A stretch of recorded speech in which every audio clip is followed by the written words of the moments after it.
Go live. We're 1 minute late. We're 1 minute late. We're 1 minute late. I can't believe it. I mean, truly awful YouTuber. Truly horrendous. Time to spam this everywhere, all over my social media.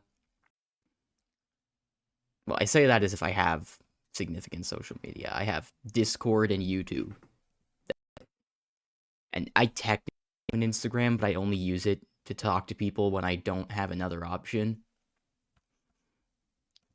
I have Twitter for the whole purpose of not having someone impersonate me, because I have my username, and also so that I can like reach out to tech support over shit.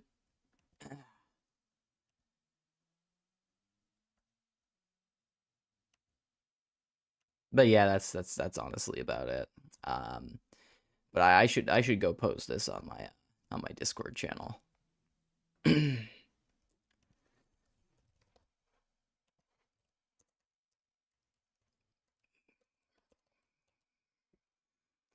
So I've looked this up. I think this is fine. I think. I'm pretty sure I'm allowed to post like individual chapters of my book early. I think that's fine. In this case, I'm going to be reading them aloud. I don't know for sure, but I think so. Don't don't don't get mad at me. Don't send the fucking police. Don't send the fucking police. I think it's fine.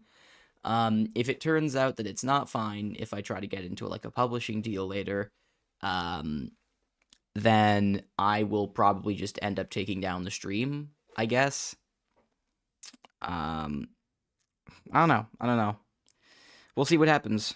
But anyway, hello. Here I am reading aloud the first 5 chapters of my novel, the debut novel of the Jonathan Crisis series, Rise of the Renegades.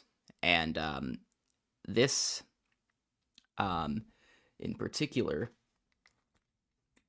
this is the 3rd draft, which I finished mid-late January, and now I'm posting this here. And the reason why I'm streaming it on this specific day is because the story of the Jonathan Crisis, the story that this whole thing is based on, it started when I messaged my friend Greater of A's on Fandom about starting a roleplay 5 years ago on this day, February 6, 2020. Before COVID. It was like right before COVID. And then we had this long, elaborate, like through like fandom wikia threads, we had like this whole storyline going on about this evil apple deity that was like kind of consuming and manipulating everyone, named Jonathan. And we had this whole team called the Resistance going out to stop him. And they were kind of like renegades. Like, you could say it was the rise of the Renegades. Holy shit, say that again. That whole story, it just kept going, and it spiraled and ballooned into something I never would have predicted. And eventually, we took it onto Discord, because the threads on Fandom got completely screwed over by the UCP update, which is a whole thing of its own. And we kind of decided to migrate to Discord because we wanted to like curate the people who were involved in storytelling, since a lot of people were just kind of jumping in and doing shit that was kind of annoying. But once we had things curated, guess what? It went even further. We developed an actual story, and there's a lot of that story, because I reread it recently. It was like a Discord roleplay with like Tupperbox characters, and it was ridiculous. Very ridiculous. And a lot of the early stuff wasn't very good. I actually reread it last year to see what my thoughts would be if it held up. But as the time went on in the roleplay, we got really into it. It got like so much more fun and better, in my opinion, based on the reread. And it just became a whole thing. And I ended up getting like actually like genuinely emotional over the story, and I infused it into so many scenes. And A did the same, and my other friend Lobato did the same. There's also Lithuanian Border Police, which is a strange name for someone, but it is the name of one of my friends involved in this storytelling. So yeah, and there was more shit. There was so much more shit to talk about in terms of the Jonathan crisis, but that's not for. There was like there were some like negatives involved, especially like with one person who will not be named. But I'm not gonna get into that on this stream. I don't think. I think it's best that I keep it focused on the read aloud and just the joy, I guess, the joy of having seen this story develop and just become such a robust thing that we're actually turning it into a book series, or we're planning to anyway. I mean, it's such a hard thing to believe, but it's such an exciting thing too. And I don't know if it's gonna pan out. I don't know if it's like gonna go anywhere serious, but like, you know, it's just incredible that it's gone this far already. And that's what I want to focus on the most.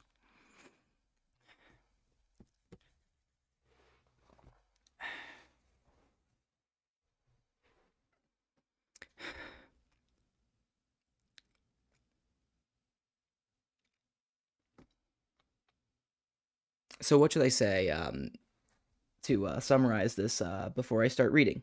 Um, so the Jonathan Crisis. It's a story about a multiverse that is plagued with civil war and oppression and a lot of things that we're seeing in the real world. Um, and there's different parties and there's different sides vying for control. There's some who want to, you know, there's some who want to fight for freedoms and liberties and social goods, and then there's some parties that would rather forgo those things in favor of big business, personal power, and stuff like that. It's very reflective of my personal view of the world, which is also a view that tons of people share. I mean, it's very evident with like the whole Luigi Mangione thing, but that's that's just that's a whole thing of its own. But going beyond that setting, there's neglect. There's a lot of neglect involved in this multiverse, especially from its ruling parties. Its ruling parties that are only interested in enriching their own wealth. They've let things fester under their noses for far too long. And one of those things, well, it's the focal point of the story. I don't want to get too far into it, but a lot of dangerous entities, a lot of dangerous, corruptive entities, and one of them is the focal point of the story, the titular Jonathan crisis. But that's not so relevant in this book. It's more of just an overview for the whole series. This book is about three people with unique backgrounds, very unique backgrounds, and very different life experiences coming together through a very bizarre set of circumstances and facing off against this very dictatorial, fascist, like adjacent government that was born from the United States after an alternate history. And I'm actually kind of like working on the lore still, and I might revise it from this draft. But what you need to know is that from the United States came the Gaian Federation, which is boosted by the Dominion of Riagalta, the main governing force in Abathan, the multiverse. And a set of circumstances occurs, and three people torn up in this whole thing, like this whole thing with the Gaian Federation, and there's a civil war on Earth as well with another faction called the United Republics of Earth, and three different people get caught up in this. I shouldn't say caught up. There's one person who was already very involved, but the other two end up getting dragged in, and one of them is a Gaian agent. The other one is kind of like a Robin Hood-esque figure with some interesting backstory nuggets and a lot of shit going on under the surface. And I don't know if you think that sounds interesting. Stick around and I'll read the first 5 chapters because I think the first 5 chapters really give you like the idea of where the story goes and what the story is about. Like and that's really the thing. Like early chapters are so important and you always have to make sure that you're giving your readers a good idea of what's going on beforehand, before they get into like the meat of the story and like the nuances and all that. You have to give them a good introduction, a good hook. And I hope that I've done that. I hope that I'm on the way to doing that at least. So, without further ado, why don't we get started? And I'm going to start with the preface. I debated skipping the preface, but the stuff with Everett R. Tarn is like a big part. It's a big part of it's a big part of like the tone of the Jonathan Crisis moving forward. It's not so much in Rise of the Renegades because I feel like Rise of the Renegades will be a bit more mellow compared to the other books, but I mean, we're planning some zany, wacky shit, and Everett R. Tarn is just the beginning of that, so it's important that I set that up by reading aloud his little message. So, let's get started. Let me be clear, dear reader. You have no obligation to read this preface, though I would appreciate it greatly if you did. Everett is supposed to have like a posh, kind of British-sounding accent, but nah, I don't know. I don't think I can really do that right now, so I'm just going to use my normal voice. Should you wish to turn these pages at once and find yourself immersed in the story immediately, that is your right and your prerogative. If you choose to do so right now, let it be known that the page you must skip to is numbered 6.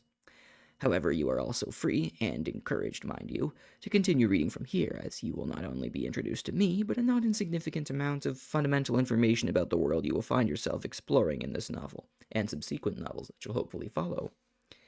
If you remain with me at this moment, I shall trust you intend to remain with me for the rest. Firstly, allow me to introduce myself. You may call me Everett R. Tarn, or simply Everett. That is hardly my true name, rather what my name would sound like had it been built upon the same foundations of language you are familiar with.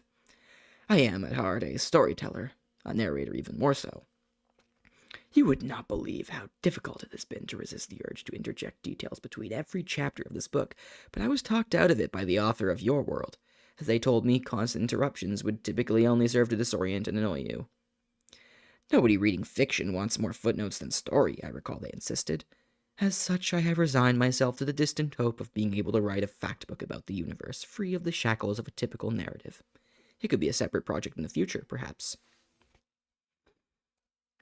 Now I also go by a variety of nicknames. Not to toot my own horn too much, but I am experienced in my field, so many know me as Everett, the exposition extraordinaire. My friends prefer to call me Expo Everett for short, and my best friends tend to call me Ev.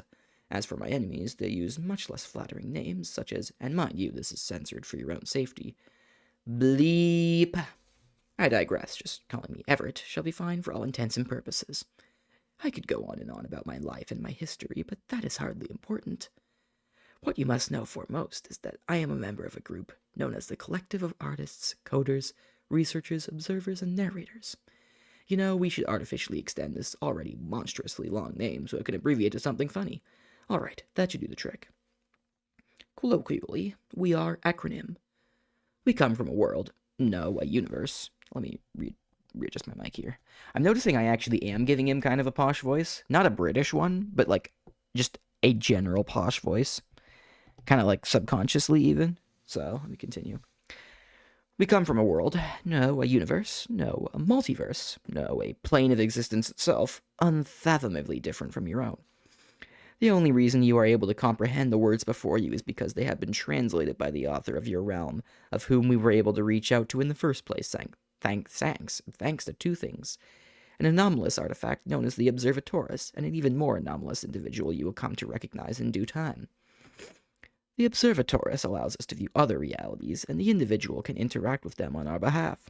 To clarify, yours is not the only one we have involved ourselves with.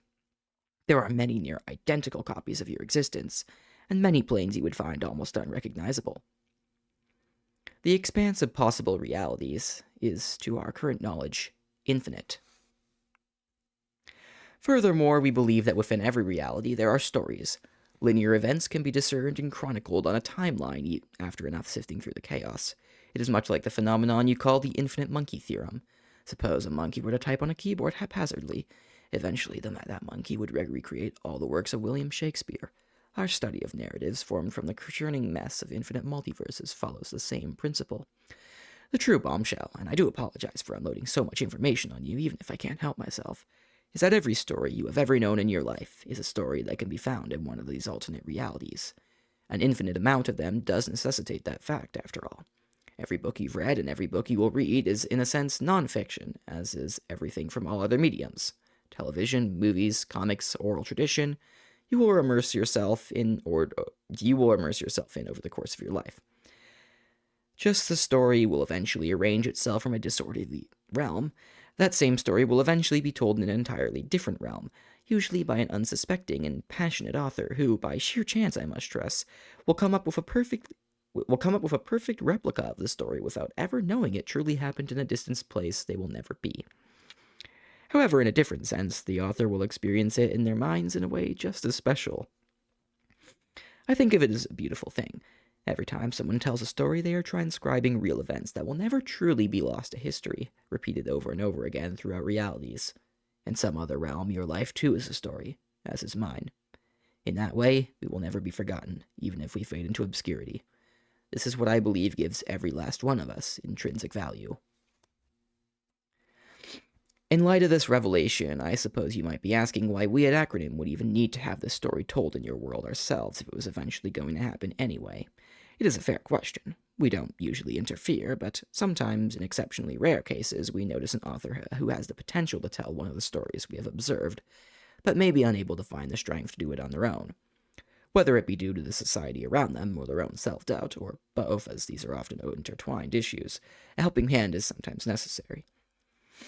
A helping hand is sometimes needed, if I may correct myself.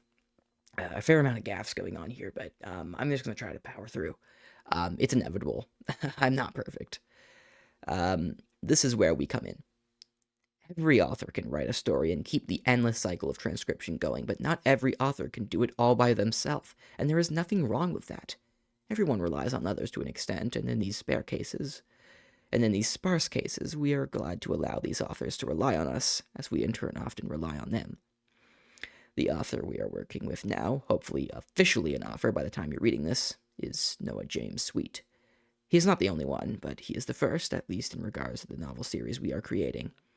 We intend to write many more books, and when we do, those other authors will be just as much along for the ride. Similarly, there are others beside me in your organization, and you will come to meet them too with time, but I digress. Noah has taken the story we have gathered and converted it so that it can be understood within your world. Many aspects of it are surely recognizable to you, but some things are just so outwardly outlandish that nothing short of first-hand experience could help you understand them in their original vehicle. We couldn't have done this without Noah, and he couldn't have done this without us, but neither of us could have done anything had it not been for the people in his life. This novel, and all subsequent novels, shall as a result be dedicated to every last one of these people. On his behalf, and on behalf of everyone at Acronym, thank you. Sincerely, Everett. P.S. List of trigger warnings for this book. I thought this was important to include. Emotional abuse, trauma, suffocation, torture, hostage situation, death of a loved one, murder, and mentions of gore. I think those are all the major ones. If I missed any, and that leads to any harm during the live stream, then I sincerely apologize in advance. But please be aware that these themes exist in the story and are touched upon. Thank you. And here we are at Chapter 1. Now I can do my normal voice and not be like a posh guy. Is this public? Can people actually see it? Yeah, one watching. Okay, cool. Sweet. I just want to make, like, doubly sure. Actually, how's the stream going?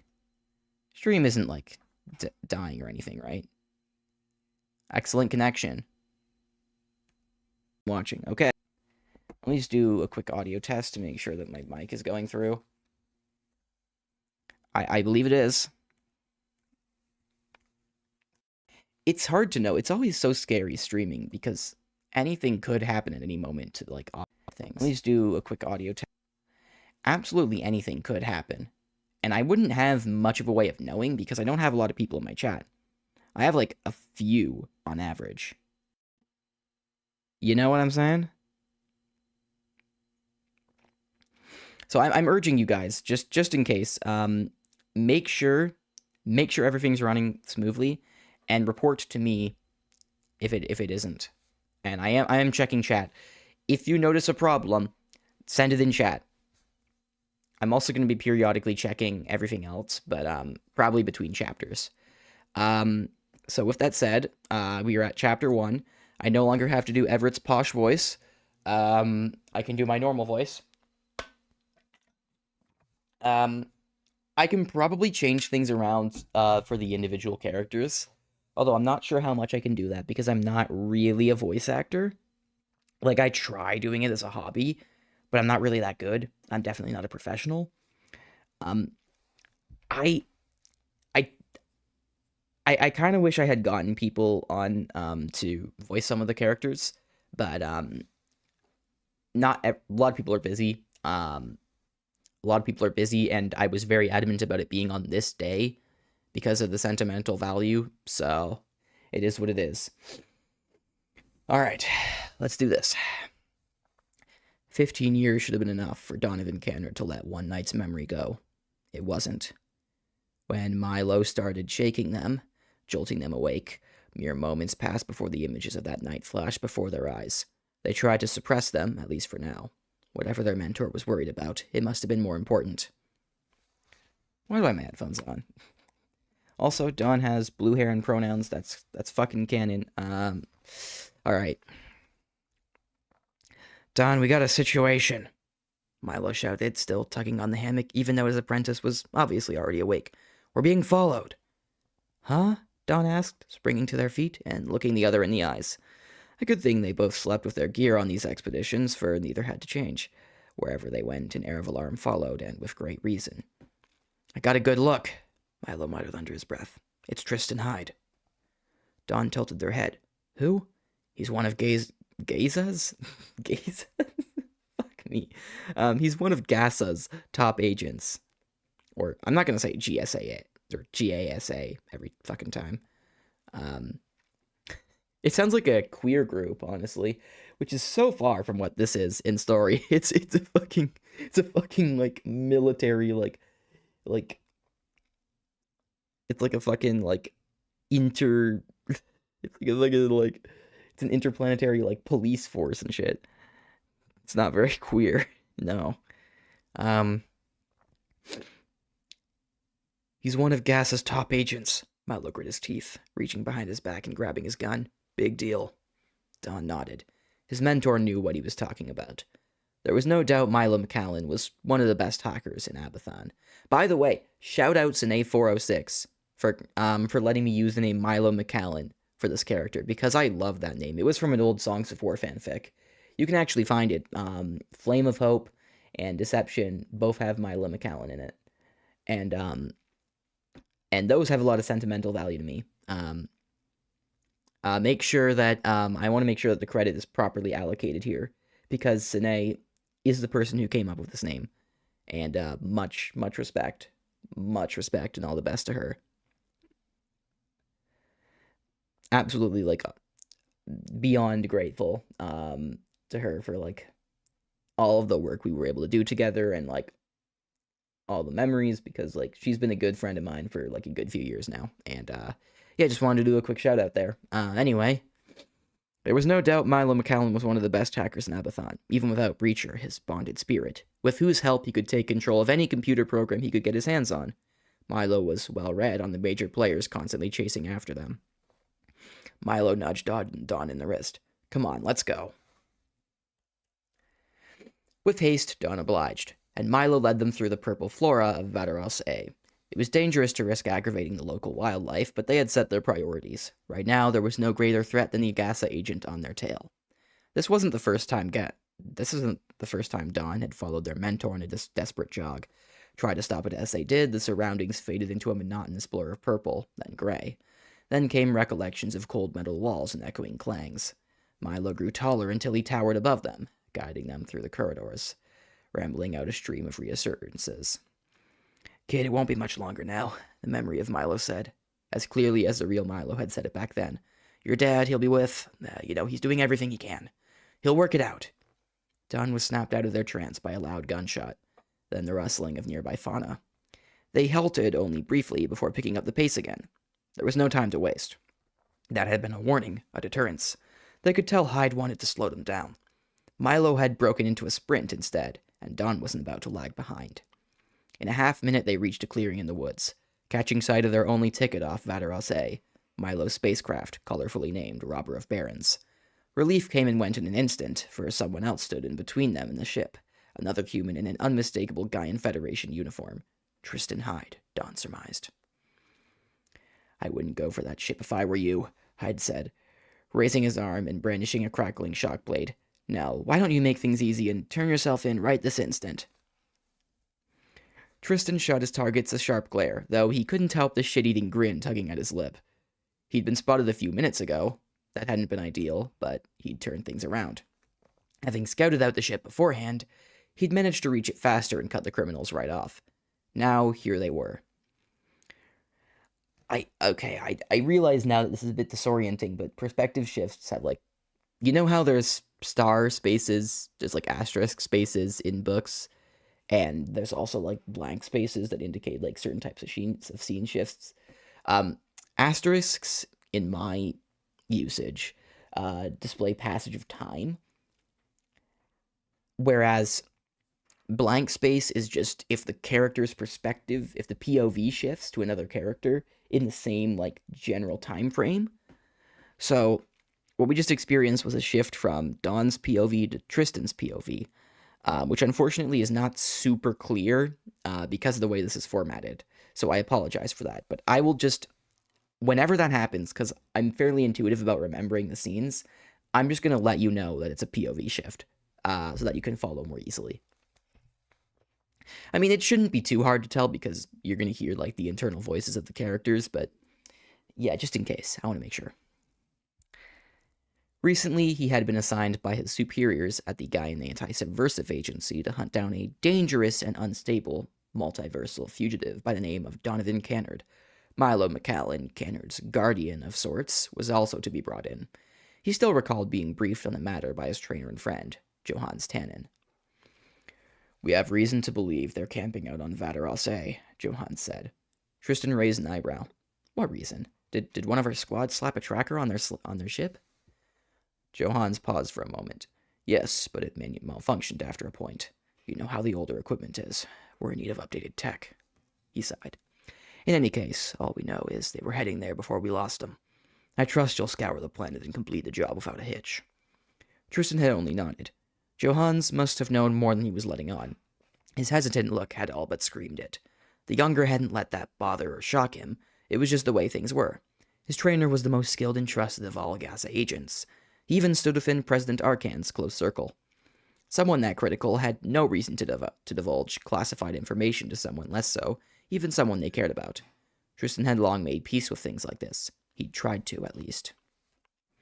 Since his mission had come in, he'd spent weeks following Cannard and McCallan, and days scanning for life forms on Vateros a meager, desolate planet with little more than plant life and barely developed animals. It had been a pain to lock down their location, but here he was now, facing them. He hoped things could be resolved peacefully with them cornered. Okay, that's a mistake. I'm not perfect, guys. It shouldn't say he, them. He, them, that's fucking pronouns. Okay. He hoped things could be resolved peacefully with them cornered, but a nagging voice in his head told him that wasn't how this would go. Well, he asked. He could distinguish between Cannard and McCallan, having seen pictures. McCallan was slightly taller and vastly slimmer than the other. He had gray eyes and shorter, messier reddish blonde hair with a goatee to match. He looked unkempt, clothes clearly put together with nothing but practicality in mind, and certainly not a hint of style. His skin was beige with warm undertones, and his face bore a look of scorn. Not a chance, McCallan declared, pointing his gun, an assault rifle from the looks of it, at Tristan without a moment to spare. Tristan could only chuckle in response. You know I have a shield, right? McCallan tightened his grip on his weapon, letting out a scowl. In the heat of the moment, maybe he hadn't considered the obvious fact just laid out for him until it had been expressly stated. Well, I'll just drain your damn shield, McCallan shouted. Besides, we got our own. Tristan frowned. Maybe he had been wrong. Maybe the subversive wasn't as self-aware as he had thought. Confident that his enemy's weapon wouldn't wear down his essence shield fast enough if he fired, the Gassa agent faced the greater subject of his attention, Cannard, standing a few steps behind their associate and clutching the hilt of a rusty sword. Well, that's easy, Tristan thought to himself. All he had to do was hit the other's blade once. His shock blade would just knock them out through conduction. Cannard hardly seemed a threat. Based on their uneasy look and shifting stance, he could only assume they wanted to avoid this fight altogether. You, he called. Step forward. Cannard's head flickered upward to meet his eyes. They were younger and shorter than McCallan, but of a brother build. The older of the duo must have been in his mid-30s at least, but Tristan pegged Cannard as around 20, his own age. Their hair was smooth, wavy, and deep blue like their eyes. Their skin, though paler with olive undertones, wasn't far off from McCallan's in color, and equally similar was their haphazard attire. They took one step toward Tristan and another before McCallan held up his free arm in their path. Don't listen to him, the older fugitive shook his head. Actually, you should listen to me, Tristan pointed out, shrugging. My blade's essence core is potent enough that it cuts through most shields. I assume yours aren't special. The lack of an answer as Cannard and McCallan exchanged glances was telling enough. Tristan let out another laugh, unexpectedly cut off when Cannard finally spoke up. You're with the Gaian Federation, right? They asked. Why are you of all people coming after us now? We haven't taken anything from Gaia in a while. Tristan shot them a deadpan look. Yeah, in a while. Are you being obtuse on purpose or accidentally? Crimes don't have expiration dates. No, it's just Cannard trailed off, then snapped back to attention. Let me reiterate, why now? Because we finally tracked you down, Tristan explained. I'm not sure where your confusion is coming from, fugitive. We don't give a shit, McCallan interjected. We're not going with you. And do you speak for your associate? Tristan asked, gesturing to Cannard. McCallan flinched, but stood firm, treating the Gassa agent to a cold glare. He's right, said Cannard after a brief pause. Neither of us are budging. Not one bit. So that's a POV shift that you can actually see, because you can actually see the space. Yeah, it's a bit awkward when you have, like, them right at the end of pages, but for the most part, that shouldn't be an issue. Can't guarantee it, though. Really can't.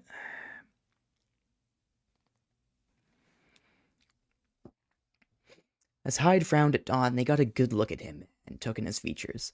He was probably just around their own age, definitely younger than Milo, and even broader in form. He had neatly cut, straight black hair and inquisitive amber eyes, like a cat hunting mice. His skin was pinkish and warm, not like the aura he gave off. So you're going to fight, he remarked, shaking his head. I wish you made make this so difficult. You want this to be easy? Milo asked, stepping forward and challenging the hunter, even though he must have known he had no reliable way of taking them down, short of pelting him with bullets for minutes on end to drain his shield's energy. It wasn't like the Gassa agent would allow that anyway. Get out of here, then. Leave us the fuck alone and it'll be easy, all right? A suffocating silence followed Milo's outburst, and Dawn trembled. They already felt the sensation boiling deep within. It terrified them, constantly threatening to drive their every action. With a gulp, they tried to suppress it and prepare for battle, drawing their sword. You got some nerve, I'll give you that, Hyde admitted, planting his feet in the ground. Too bad that won't beat skill. At that, he sprang forward. Milo opened fire, spraying him with bullets, but the telltale energy shimmer of his essence shield came as it stopped everyone dead in its tracks. I believe that should say everything. Hyde shoved him aside, descending upon Dawn in seconds. Yeah, my friend Lobato did make some, edits and suggestions, but I decided to make this the pure version of third draft, so I didn't actually account for those suggestions yet. So there's going to be a few more typos than there would have been if I had. I apologize. But anyway, yeah. Hyde shoved him aside, descending upon Dawn in seconds. Thinking fast, Dawn raised their sword and blocked the strike. Its metal collided with the hunter's shock blade. The two weapons stood still for a brief moment as Hyde gasped. He had failed to predict that Dawn's sword was made of insalic, a metal found in the good few universes, which also just so happened to be resistant against most shock blades. Before Hyde could react, several more gunshots went off as Milo took advantage of the situation, firing at him from behind. As the Gasa agent turned to address the pressing issue, Dawn whirled around and hooked his shock blade with their sword, yanking it out of his hand and promptly kicking it as far away as they could. Unceremoniously, it clattered to the ground. Dawn had left the enemy with no weapon at all. Tristan saw his shock blade lying on the violet grass, deactivated now that he wasn't touching the sensor on its hilt. His eyes widened. Disarmed just like that? Failing to account for Cannard's shockblade-resistant sword had been a critical mistake. His mind went into overdrive, drafting backup plans. He knew if he wasn't fast enough, the mission could be spoiled. Thankfully, he heard the gunfire behind him subside and McAllen curse under his breath. The older fugitive must have run out of ammo in his frenzy, and Tristan's shield still held strong, so that was one less problem to worry about. He got to thinking. Even without his shockblade, he knew he could beat Cannard. Essence shields were only effective against bullets and other such speeding projectiles. He recalled one of his instructors at the Titan Academy saying they couldn't defend against melee attacks because it was hard for their cores to distinguish between them and regular, harmless physical contact. The manufacturers and essence artists behind it had elected to leave that feature off the table for the time being. Tristan didn't recall that instructor's name, but he made a mental note to look into it and thank them whenever he got the chance. Not wasting another second, he reached for the knife at his waist and drew it, narrowly deflecting a swing from Cannard. Tristan stumbled back from the force of the impact. The next moment, he heard footsteps from behind and spun around as fast as he could, avoiding an incoming punch from McAllen by a hair. "We got you now, asshole!" the older man yelled. Tristan heard Cannard swing their sword again and thought fast, backflipping to dodge the strike, while kicking McAllen in the face, sending him flying backward. Tristan landed on his feet, planting his heels in the ground, and faced Cannard, going back on the offensive, and swashing repeatedly with his knife. Cannard's own combat skills were nothing to scoff at. They were able to deflect most of his attacks with their sword, though it was the clunkier weapon of the two.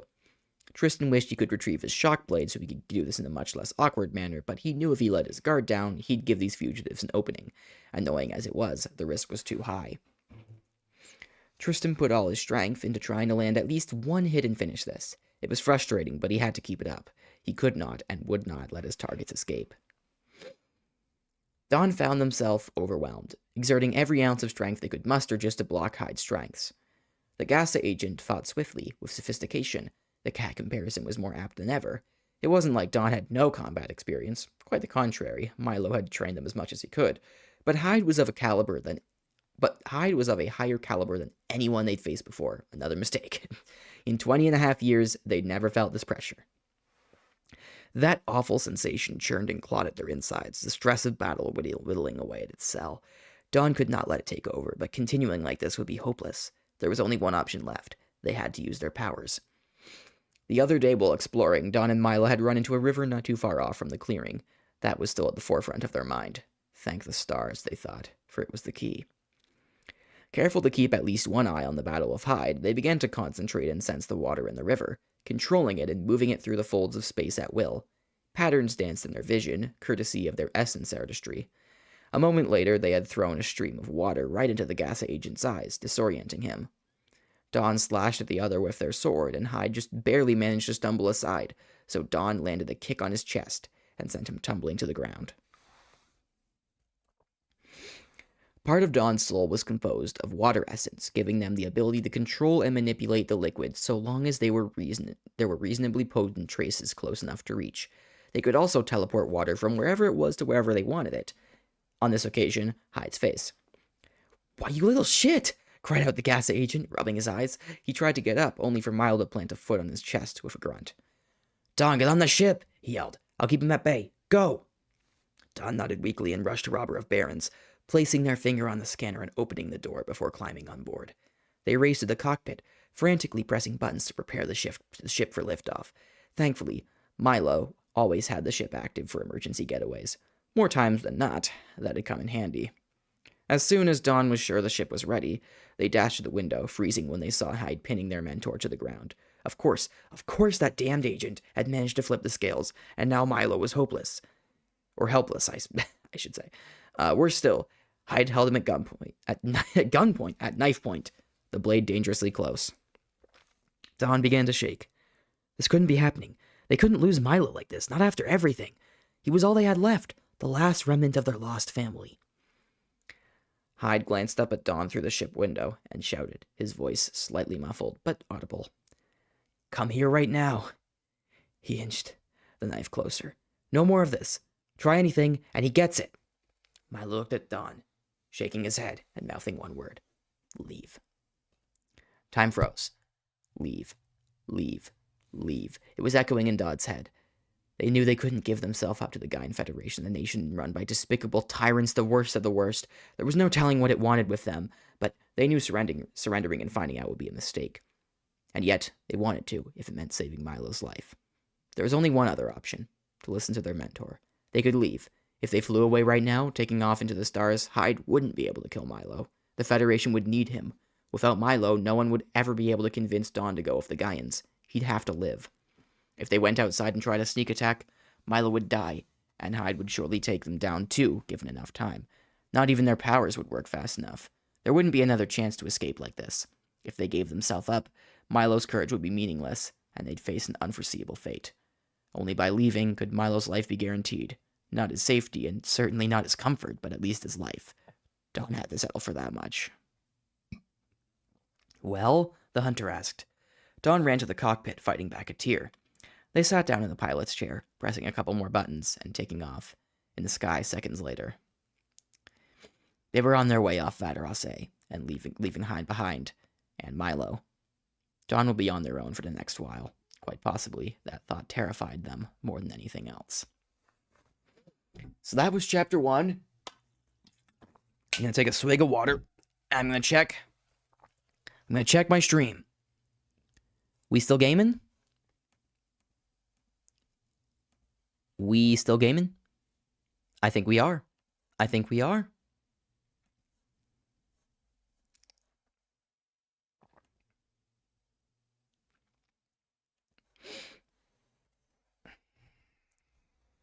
All right, chapter 2. Tristan grumbled as his ship... Okay, hold on, give me a sec. Tristan grumbled as his ship flew through space toward the nearest portal to the Carcere Cosmicus, one of the Gaian Federation's highest-grade prisons. It was literally Latin for space prison. Whoever named it was not all that creative. In any case, he was to drop Milo McCallan off for imprisonment. He had considered chasing after Cannard, but he was pissed and exhausted. He didn't think he had it in him right now. He'd still won, at least in a sense.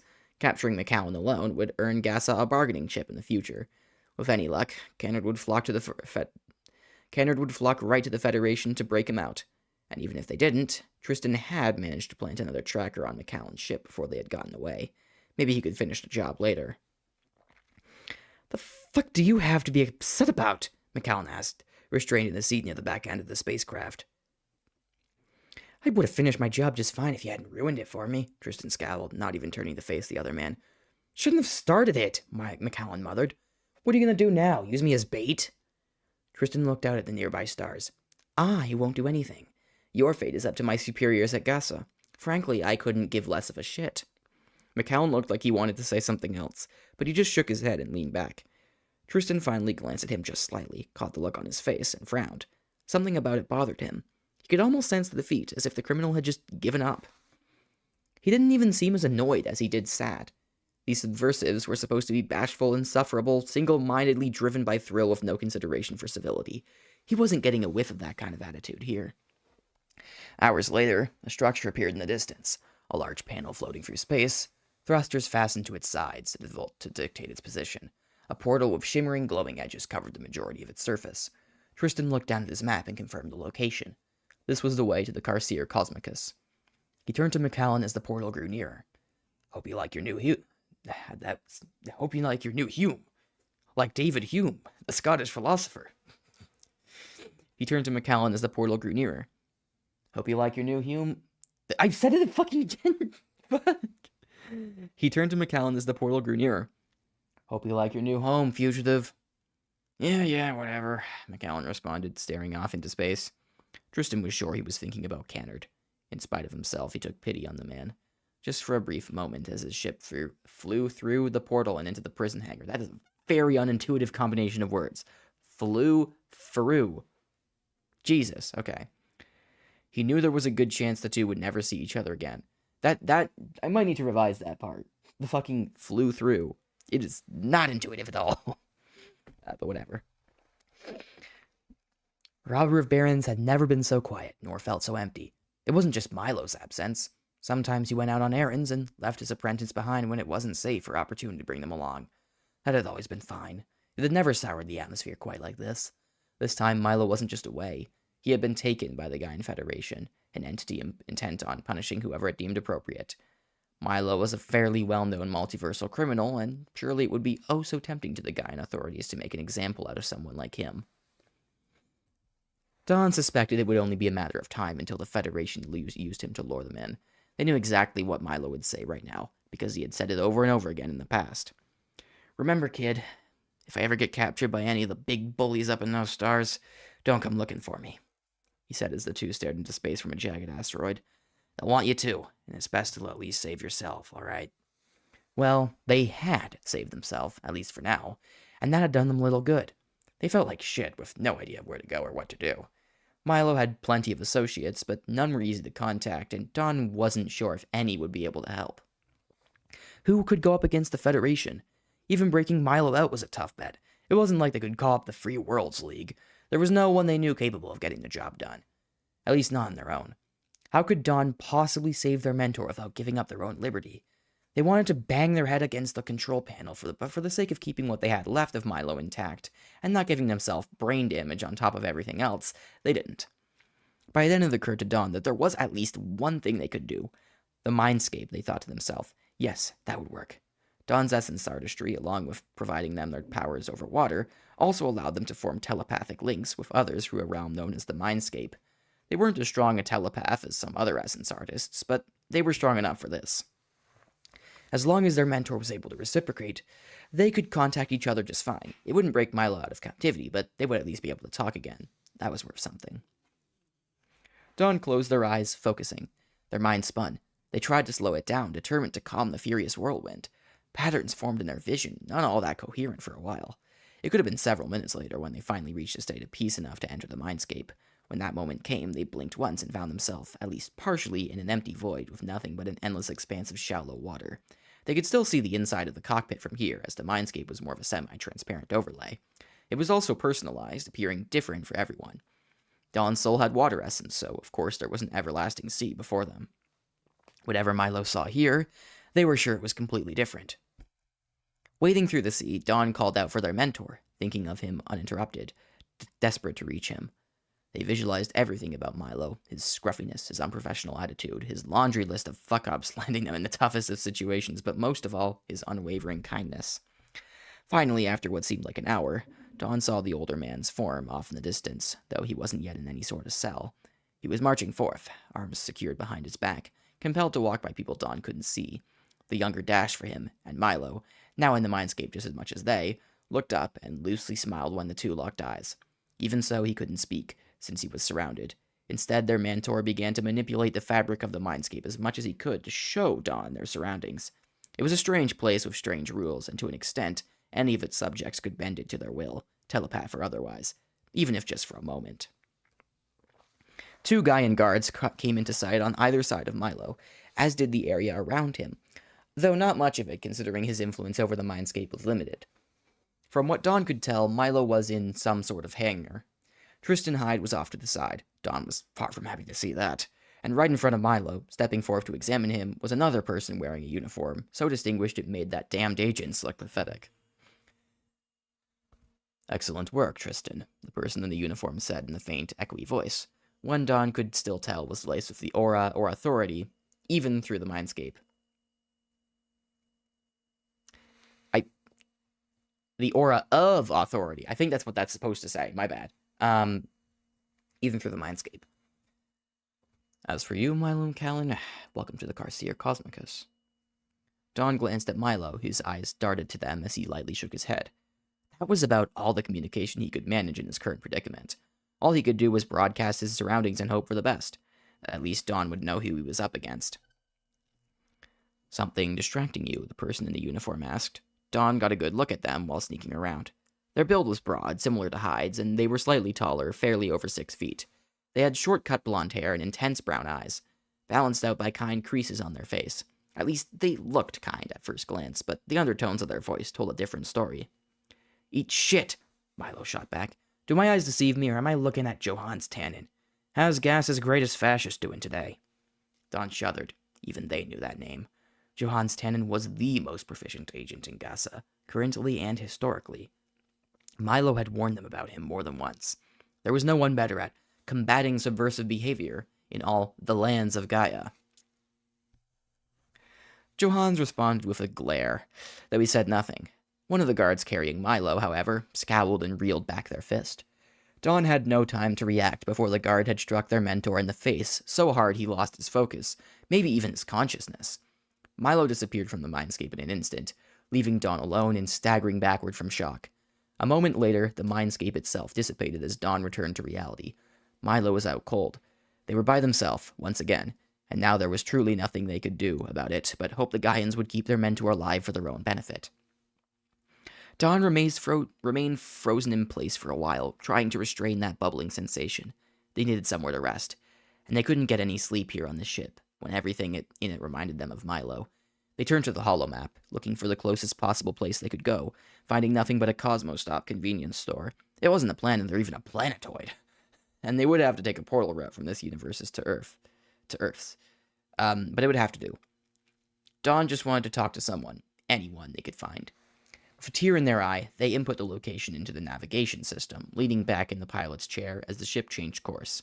They shook their head, wishing with all their heart that somehow everything would be okay soon.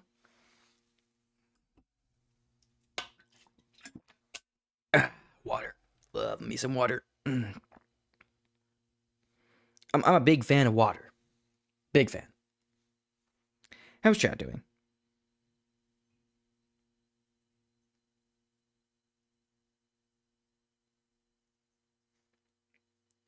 Come on, how's chat? How's chat? Anyone in chat?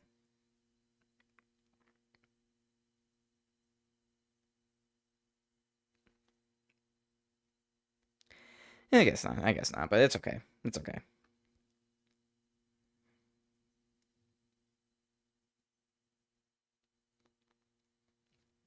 Alright. Tristan took a step back as he saw McCallan's head sag, narrowing his eyes. What the hell was that about? Who gives a shit? The guard who punched the fugitive asked, turning to Tristan and shooting him a glare, as the other snickered a little. He's a crook. Fuck him. I shrugged their shoulders. Besides, he was being disrespectful. It's also disrespectful to punch someone while they're down, Tristan remarked, crossing his arms. This isn't a fight. We already have him. The guard rolled their eyes. You're such a stick in the mud, Hyde. Got your old man written all over. Tristan cut them off with a look so cold even he felt like he might freeze over. I'd be very careful about what you're saying if I were you. All right, enough, Johannes cut in. Tristan looked to him, hoping for assistance, and Johannes nodded slightly before turning back to the guards. Behave yourselves, and don't carry out punishments on my behalf. He gestured to the hallways branching off from the hangar. Take McCallan right to solitary. I'll have him put under constant supervision. The two guards exchanged glances, then took hold of the fugitive's unconscious body and followed the order. Tristan's gaze pursued them, his scowl lingering. Unfortunately, this sort of behavior was no rarity, but few had the audacity to go where that one guard had gone, even if many wanted to. Well, anyway, Johannes cleared his throat the moment he was alone with Tristan. I can't say you've surprised me. I appreciate that you came to offer congratulations, Tristan told him. Indeed, there was no reason Johannes had to be here waiting in the hangar. Any local officer could have had McCallan imprisoned. What they could not have done was offer the same kind of support. How could I not? The older asked, placing a hand on the other's shoulder. Johannes Tannen was the most esteemed fighter of the Gaian Federation. At 43 today, he had been but a child when the Gaian project first commenced. He had watched the Federation rise and embraced it with open arms, pursuing a career at Gaza and climbing the ranks until he became its topmost agent. He had fought countless battles and lost only a handful. He'd even taken down Jirnu warriors out in the rogue universes, and with a squadron, to be fair, had defeated and captured one so strong the government theorized they were a former champion among their kin. Of course, Johans was Tristan's trainer, but he had also been his father's best friend back in his prime. Nowadays, he was all he had left of him.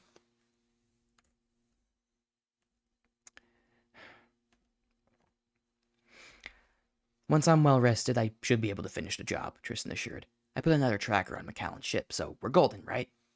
Without a doubt, said Johans. In fact, you don't even need to catch Cannard yourself. You've done enough already. Tristan shook his head. I'll have to send a lot of soldiers if I'm not going back for that nuisance. The Renaissance artists, with water powers, he grumbled. There was still a little bit of a burn in his eyes from the fight. That's how they got away in the first place. Tristan knew, after what had happened on Vateros A, that he needed to be more careful when approaching his targets in the future. It says cautious, my bad. His instructors had always stressed the commonality of abnormal, unpredictable abilities throughout the universe as anyone if his career was bound to travel. Essence artists and spirit bonders weren't even the end of it. Maybe it was time to start reviewing the years-old notes he'd taken in those classes, because a fuck-up of these proportions could not happen again. Johans nodded in understanding. I'm sure Gassa will send as many soldiers as needed, but I have a feeling it won't matter. Why not? I'm trying to really like Thalius, Gallius, Carl G. Brooks pill Johans right now. Isn't it obvious? Johans laughed. Kennard's bound to come back from McCallan now that he's in your hands. He paused for a moment, then smiled. You've already won. Tristan leaned against the wall, letting out a sigh. Johans was right. There was no use crying over spilled milk. In this case, it would return to its carton in due time. Still, a good agent was always particular, and never made the same mistake twice. As he glanced back at Johans, he picked up on the sheer degree of excitement etched into his face. It was beyond what could have come from McCallan's capture. There was something else entirely, something he was eager to talk about. What's up? He asked. Tristan, Johans said, turning to the younger and beaming so wide it nearly split his head. You've been summoned by President Arcand to receive the Medal of Eminence.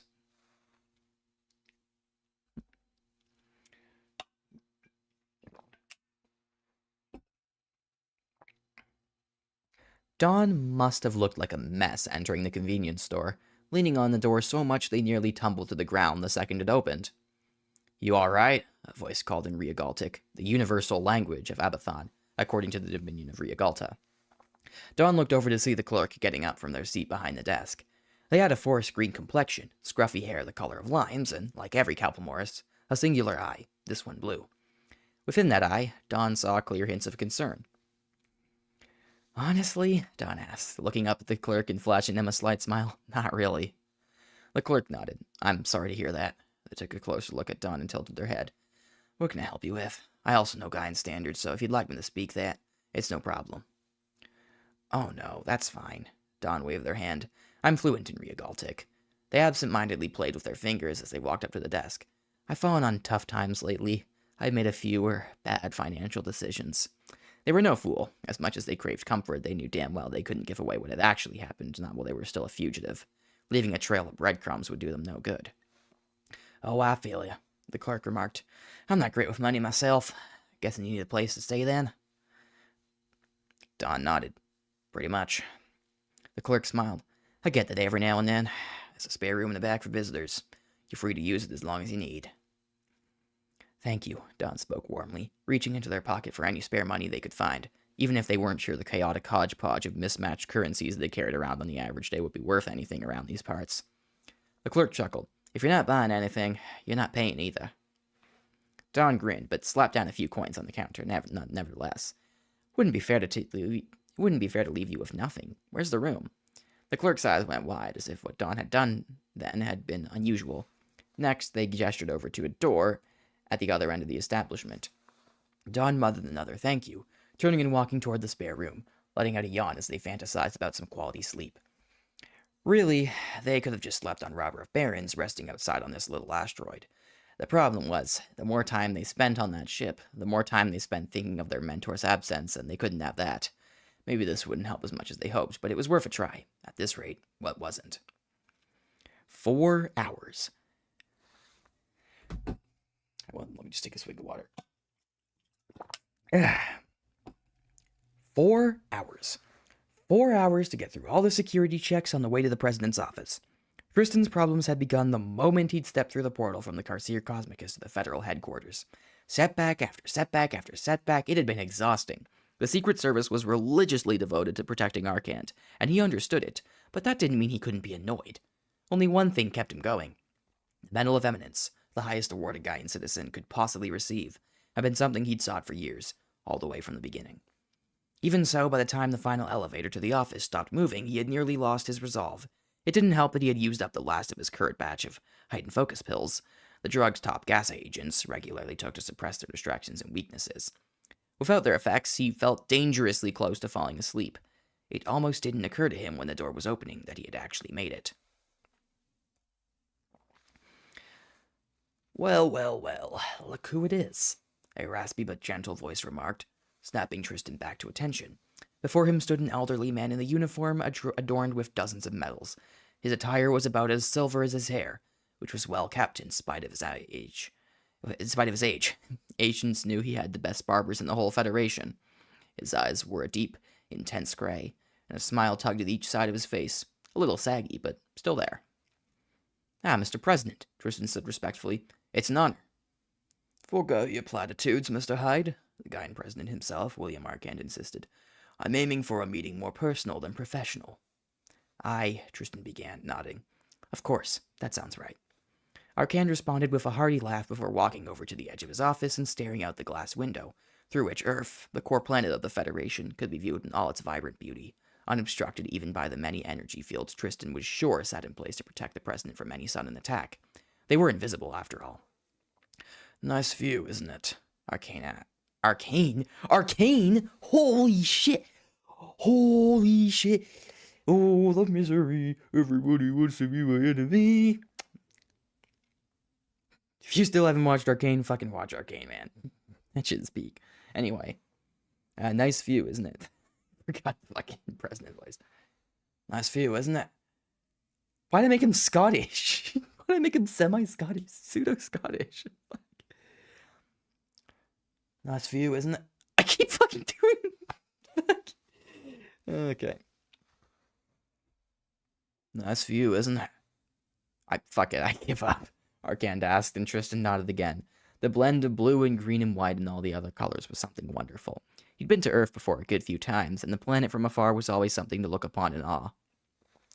"It's like the front seat of the movies," the president chuckled, turning back to the agent. "Few will ever get this privilege. Today, you've become one of them." "Right." Tristan tapped his toes a couple times. "So, am I getting the medal now, or are we holding a ceremony? Surely the ceremony, right?" "There will be one in about a week's time, but you're getting the medal right here." A faint gasp escaped Tristan. He had thought recipients of the Medal of Eminence received it during the actual ceremony. He remembered having watched Johannes receive it at his. It was hazy now. He'd barely been older than a toddler, but he could still recall enough. The funny thing was Johannes had lost the battle he had earned the medal for, because he'd encountered none other than Valeric the Undying himself. And in Arcand's eyes, the fact he had even stood against them was worthy of the greatest honor he could possibly receive. "But," Tristan began, "I thought everyone gets the medal at the ceremony?" Arcand asked, grinning. "We do make it look that way for the cameras, that's for sure. The truth is, I always meet with the recipient first and hand it over then. It's a more individual affair." "So I just take the medal and give it back before the ceremony so you can give it to me again?" Tristan questioned, raising an eyebrow. "I mean no disrespect, but that seems a little redundant." As the president scratched his chin, the Gaza agent wondered if it had been a good idea to voice his thoughts. Thankfully, Arcand seemed to take the critique well, responding with a smile. "Technically, you're right," he admitted. "It's just important to me that I do things this way. It's nostalgic." He paused, looking out toward Earth again. "You see, I got my first medal from my old man. I was 6 or 7, and he gave me a toy one. Told me I'd grow up just to be like him. Told me I'd grow up to be just like him, a general of the army." At that, he looked back toward Tristan and let out a sigh. "Of course, this was back when we were still just the United States. Good old America, I like to say." He paused and chuckled. "My father was right. I did become a general, and without from the Dominion, I got all the way to where I am now." So, Tristan began, trying to wrap his head around what the president was saying, surprised by how deeply personal it was. You give out the medal to the recipients one-on-one because of that? Arcan nodded. You could say I'm carrying on family tradition. A long moment of silence passed over the office. Finally, after what could have been a whole minute, the president reached into his uniform pocket and procured exactly what Tristan had come for in the first place, the Medal of Eminence. The medal was made of solid gold, attached to a chain of fancy jewels. Diamonds, emeralds, rubies, and more Tristan didn't even recognize. The thing must have been worth a fortune, but that wasn't what made it important. Its real value wasn't what it stood for. Well, Arcan beamed, it's yours. Tristan hesitated before stepping forth, running his hand along the medal before taking it for himself. Shaking a little, he raised the chain over his head and donned it. Here he was, Tristan Hyde, latest recipient of the Medal of Eminence. Maybe now he would finally get the respect he had worked so hard to earn, the same respect that seemed to come naturally to so many others. How do you feel? The president asked, a glint in his eyes. Tristan didn't respond. He figured the look on his face was already communicating enough. You can keep it, Arcan stated, his voice dropping to a low whisper. Here's a secret for you. The medals we give out all at the ceremonies are all fakes, pretty as they are. You get the real deal from the start. Tristan still said nothing, only nodding, so the president spoke again. There's one thing I must stress before you go. Though you have worked hard to reach these heights, I promise your journey is far from over. Just like your traitor, you will accomplish greater things yet. He beamed wider than Tristan knew possible. I'm sure of it. The president's smile was contagious, and Tristan couldn't help but feel giddy. It must have been true. He had come so far, but he could, and would, go further. That was what being a good Gaian was all about, and he wanted to be the best Gaian there ever was. Thank you, he said for the last time, throwing his soul behind those two words. Arcand, somehow, grinned even more, gesturing to the elevator door. There was much more Tristan wished he could ask him, but the president was a busy man, and he couldn't take up his whole day. The GASA agent stepped back, inside the elevator, the door closing mere seconds later, separating him once more from the most powerful human in Abathon. As the elevator rose, Tristan felt a sinking feeling weaving its way into his body. He wasn't sure why, and he didn't suspect he would ever be sure. That was, until his vision cut out in the blink of an eye. Huge, isn't it? Massive. Huge. Okay, YouTube, are we chilling? YouTube is good. Gaming. Although the stream is still dead, but that's not a problem. You guys can always watch retroactively.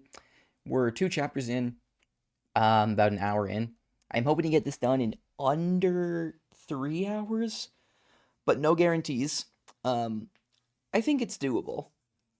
I think it will be at least 2 for sure, but I think somewhere between 2 and 3 is probably realistic. Let's see. Chapter 3. Tristan stood on a subconscious mimicry of Saturn's rings, staring at the planet and its dozens of moons as they buzzed around like flies. For a moment, he tried to spot Titan, maybe even the lights of the Titan Center where he lived, and only caught glimpses. The moon shouldn't have gone so fast. Nor should Saturn have been so small that he could see where it started and ended, but none of this was real, and the mindscape refused to submit to physics and truth. Beyond them, there was nothing. No stars, no clouds, no galaxies. The agent's muscles tightened. Seconds ago, he was standing in the elevator, returning from the meeting with Arcand. Despite his premonition, being catapulted into the mindscape was outside the realm of anything he had expected. Fate had willed it so, all the same. Why am I here? Look to your right, a booming voice called, and Tristan was compelled to obey. As if the sound itself twisted him, he whirled around and saw what looked to be a floating apple. What? He asked, raising an eyebrow. Baffled, Tristan found himself drawn to the fruit. He felt like Eve in the biblical tales he'd studied in school, tempted by a dastardly force. He reached out his hand and touched the apple, feeling its surface and its texture. Then the apple flickered in and out of existence with an ear-splitting shriek. Tristan soon realized the corruption had spread to his fingers, then his palm. His entire hand distorted in horrifying ways he couldn't begin to wrap his head around. He wanted to scream, but for whatever reason, his mouth refused to open.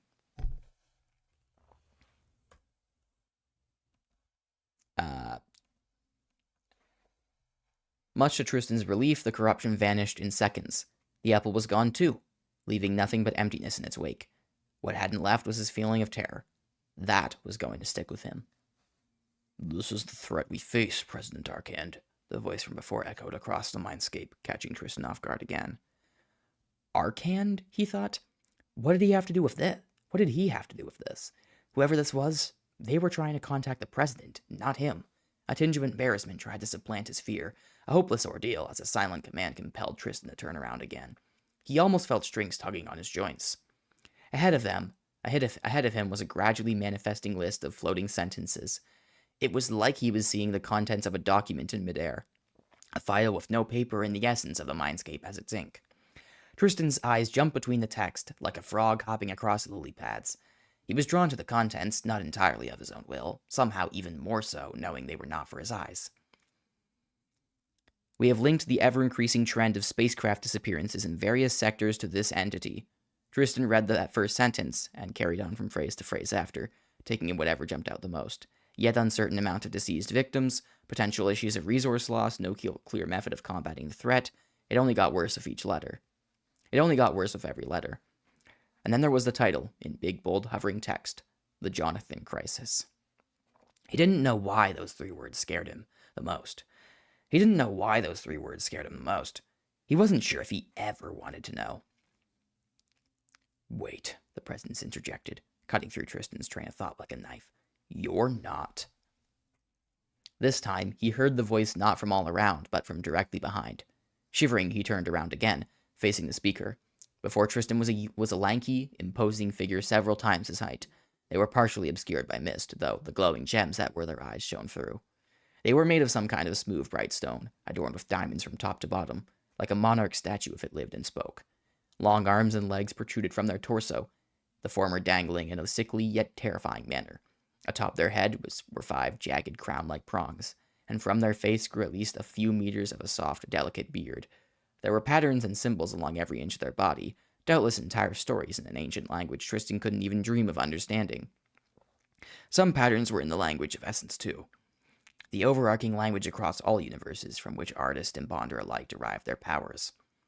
Midway through his gazing, he realized who this was. He had only heard of this being from his lessons at school, and then the Titan Academy.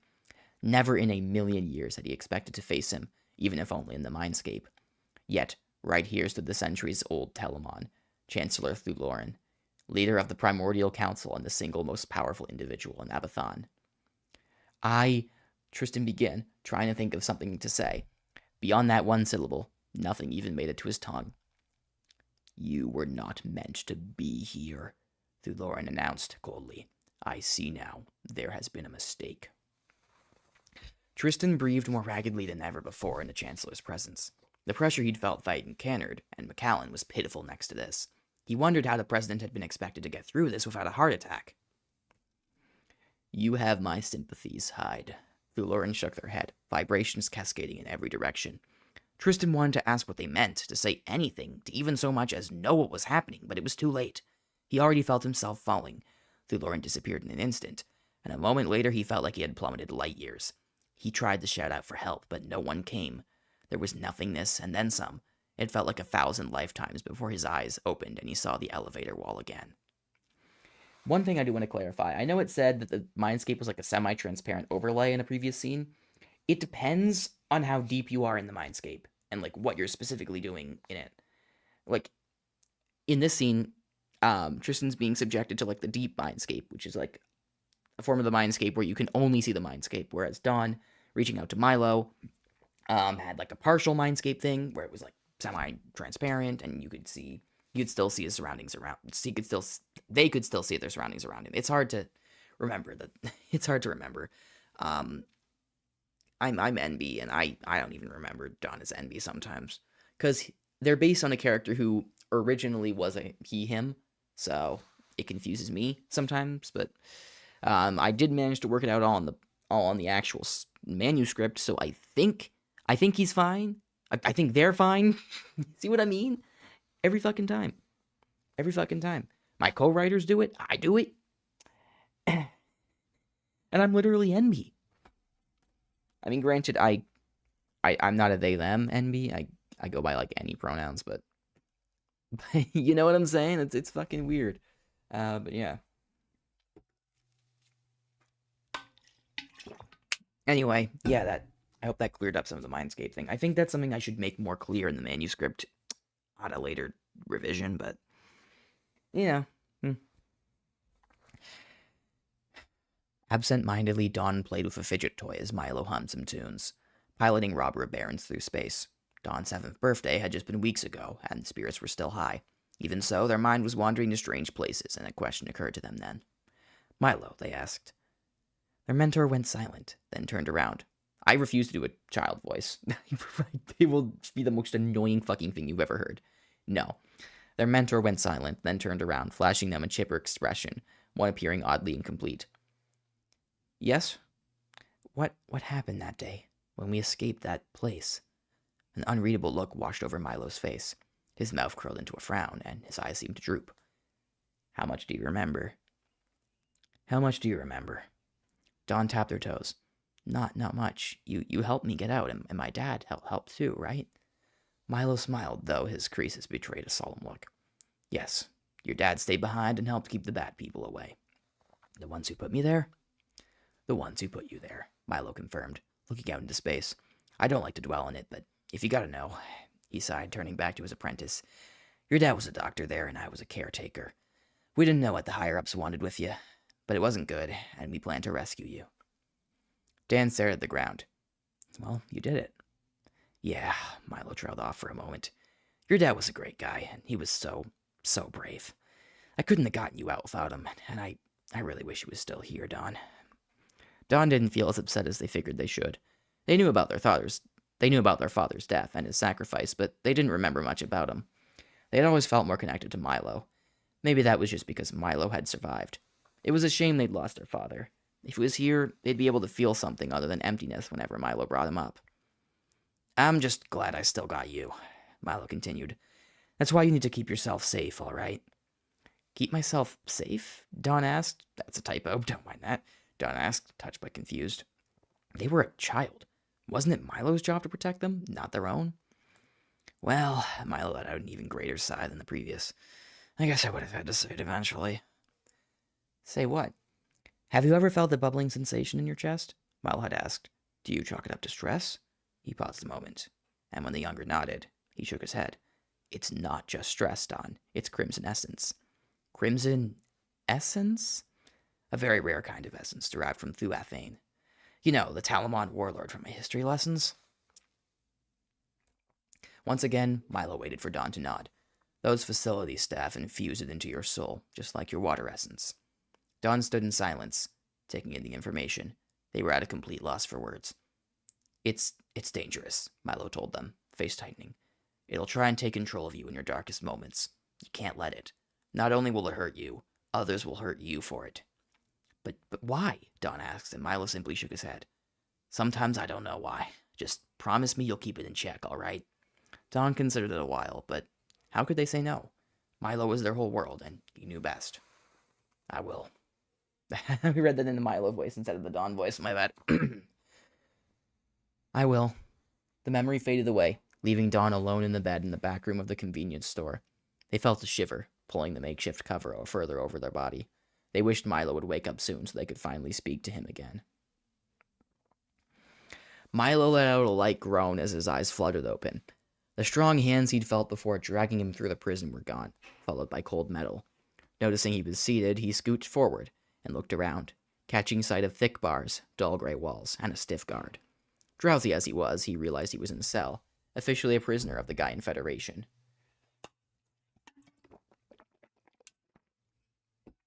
I got a fucking overdose on water, man. A lot for me to be saying for me to be reading all this aloud. Grunting, he slumped back, letting his arms fall to the floor, conserving his energy to glance around. He could tell he didn't have much time before he drifted back to sleep, and the only thing keeping him awake so far was his fury. That is another mistake. Guys, I'm telling you, not perfect. Not perfect at all. He grit his teeth, still feeling that punch from earlier. His entire face stung, but worse still, he'd lost his connection to Dawn through the mindscape. They could try again, but it couldn't be now. Not while he was still in this state. How long would he have to wait before he could tell his apprentice he'd be okay? Milo heard footsteps. He glanced up and saw what looked like a guard marching a prisoner down the hall, though he could barely make out anything at first. The closer the prisoner got, the more he discerned their features. I'm just going to ignore the typos from now on. I'm just going to ignore them. But trust me, I'm noticing they're there. I'm cringing at it harder than you could. The closer the prisoner got, the more he discerned their features. A sunken face, drooping eyes, bruised arms handcuffed together, tattered clothes, skin drained of all color. It was clear they had not eaten in days, especially in the way they shuffled forth.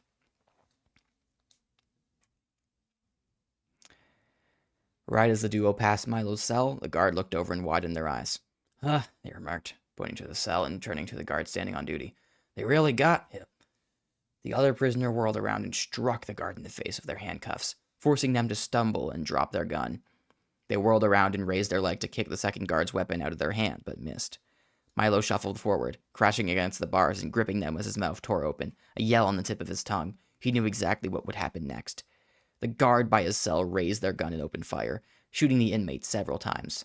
They collapsed to the ground, already dead, life snatched away in an instant. Milo's scream died. He let out nothing but choked sobs.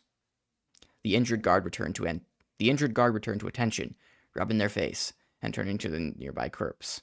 Corpse. Milo saw them frown. Shit, they muttered. You didn't harm McCallan, did you? The other guard turned to look at Milo, then shook his head. Not at all. A moment of silence passed before the two guards shrugged to each other. I'll carry on then, said the injured guard, walking away and leaving the other one alone with Milo again. Cleanup crew will sort this out. Milo stumbled back and clutched his ears, reeling from the gunshots, trying not to look at the body of his fellow inmate.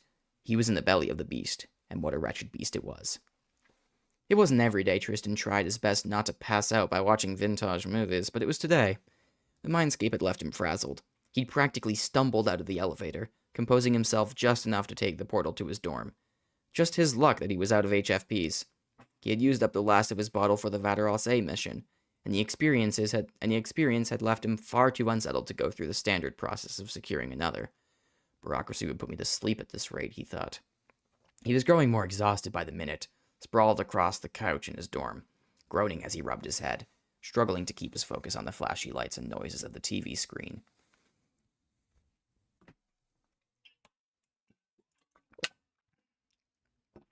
Every few moments he glanced to the side. He caught stray glimpses of the sky, Saturn and all, through his window. The sight of the gas giant and its rings from Titan was nothing short of incredible, but it was hard to look at it the same now.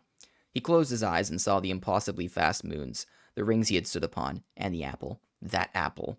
Still, he worried if he looked ahead at every moment. Ignoring Saturn, something terrible would happen, like the planet would open its jaw and consume him, and the base, and the moon. Tristan was watching a space opera film from 1980, Star Wars Episode 5, The Empire Strikes Back. Originally a sequel to Star Wars Episode 6, A New Hope. It had been intended as the middle entry in it. Originally a sequel to Star Wars Episode 4, A New Hope. I cannot read Roman numerals. My bad. It had been intended as the middle entry in a trilogy. That plan had been turned on its head when, this was an obscure piece of trivia Tristan had picked up from the student body's chatter at the Titan Academy, the production crew for the final movie had been arrested by the Federal Bureau of Investigation, a pre-Gaian organization later incorporated into GASA. Forever unfinished, Star Wars became a cult classic, and Tristan knew many people, himself included, still thought fondly of the duology despite screening restrictions and the rarity of physical copies. Tristan had found both discs on a mission last year, property of a particularly nerdy fugitive he'd brought in. If anyone had seen him sneak them into his pockets, he doubted they had cared. He wasn't entirely sure what about these movies was so captivating. Maybe it was the immense technical achievements from a time when Earth stood on its own, ignorant of the multiverse. That, or it was the message. Some said Star Wars promoted terrorist propaganda, that it was a good thing the series had been cut off at a point where the Empire trampled the rebels and restored peace and security to its galaxy, as Tristan had once heard from an older veteran in the Federation Army who'd been an American soldier longer than he'd been a Gaian one. Yet the rebel characters were weirdly compelling, and a lot more noble than the people, criminals, Tristan would bring in. It was fun to imagine a world where petty thieves and mischievous scoundrels were the real heroes, standing against an impossibly strong force. It was far more colorful than the existence he knew, that was for sure. Tristan watched as Luke Skywalker found himself cornered by Darth Vader, He'd seen this part a million times, but it never got old. Vader's breath permeated the air as he stood before Luke. It was always impressive how much of a presence he had in every scene, even under his helmet. No, I am your father. Such a simple line and such a tremendous impact. It must have been groundbreaking the first time it had been heard in theaters. The way the story had been twisted and turned and bent in every direction. Luke's pained shouts of denial came next. Every time Tristan felt for him. Luke was fake, but there were a hell of a lot of people in Abathon, and his experience was real. Tristan's transmitter buzzed, though he barely heard it over the TV. He leaned over and read Johans' name on the device, accepting it right away. Hello, he muttered, not sounding as enthusiastic as he had hoped. Tristan, Johans exclaimed. How was the meeting? I've been meaning to check in. It was good. Tristan nodded along, fully aware his trainer couldn't see him. It was good. He was not so sure he had said it loudly enough the first time. Excellent, Johans remarked. The president is a kind man and devoted to our nation. I still remember when I met him. Yeah, he's great, Tristan cut the other off. Johans was known to drone on for a long time about such things, and the younger wasn't always in the mood for it. He reached for his remote and paused the movie, mustering a grin just barely. Would have been neat if you were there too, you know. Johans responded with a puffed sound. I'll be at your ceremony. That's not what I meant. You've always had my back. Tristan sunk a little further into his couch. Having you there would have just been right. You earned that moment for yourself, Johans argued. Simple as. Tristan smiled, but a sigh escaped his lips. He wanted to just be happy to have heard that, but he couldn't be, not right now. He wondered if he should tell to Johans about what had happened, but if that information he'd stumbled upon had been meant for the president, there was no way of telling just how confidential it was. The last thing I need is more trouble. Over his thoughts, he realized he could hear knocking on his door. He frowned. Excuse me a moment, he told Johans. I'll call you back. With that, he turned off his transmitter and faced the door. Tristan Hyde, a voice called. We need you to come with us. Chapter 4. Let's see where we're at. 1 hour, 26 minutes. Yeah, we're definitely on track to get this done before 3 hours in. No doubt about that in my mind. Let me just make sure the audio's still working. And all that stuff. All that jazz. Sweet. Doing a quick audio test on stream. No doubt about that in my mind. Why the fuck is the category gaming? I just realized that. My bad, guys. I think I reused stream settings from something else. Is there a category for books? Man, I'm just gonna do entertainment. That's straightforward enough.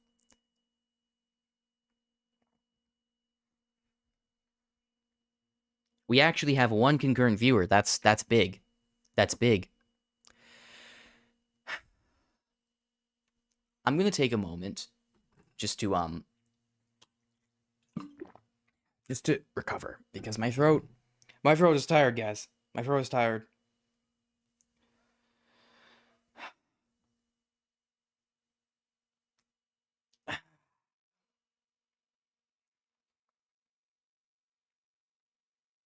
Okay.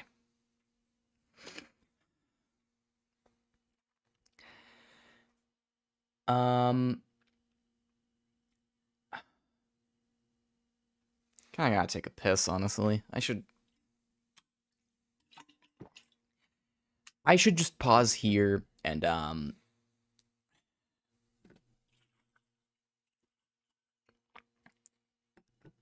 gonna pause here. Gonna take a piss. Gonna recover my throat a bit. And I'm gonna come back and read the other 2 chapters. Thanks for sticking around so far. I'm gonna pause this stream, but I'm gonna restart it once I'm back. We gaming. And we are back. Let me just do an audio test to make sure everything's still good. We gaming. We are in fact back. Okay.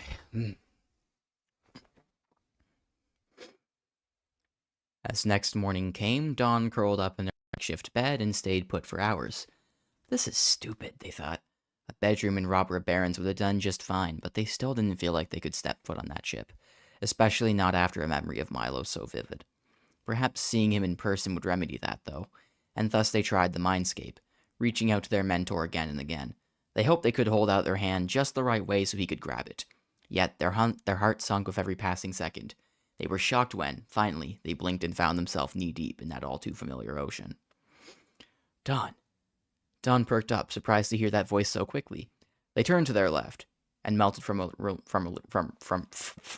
relief.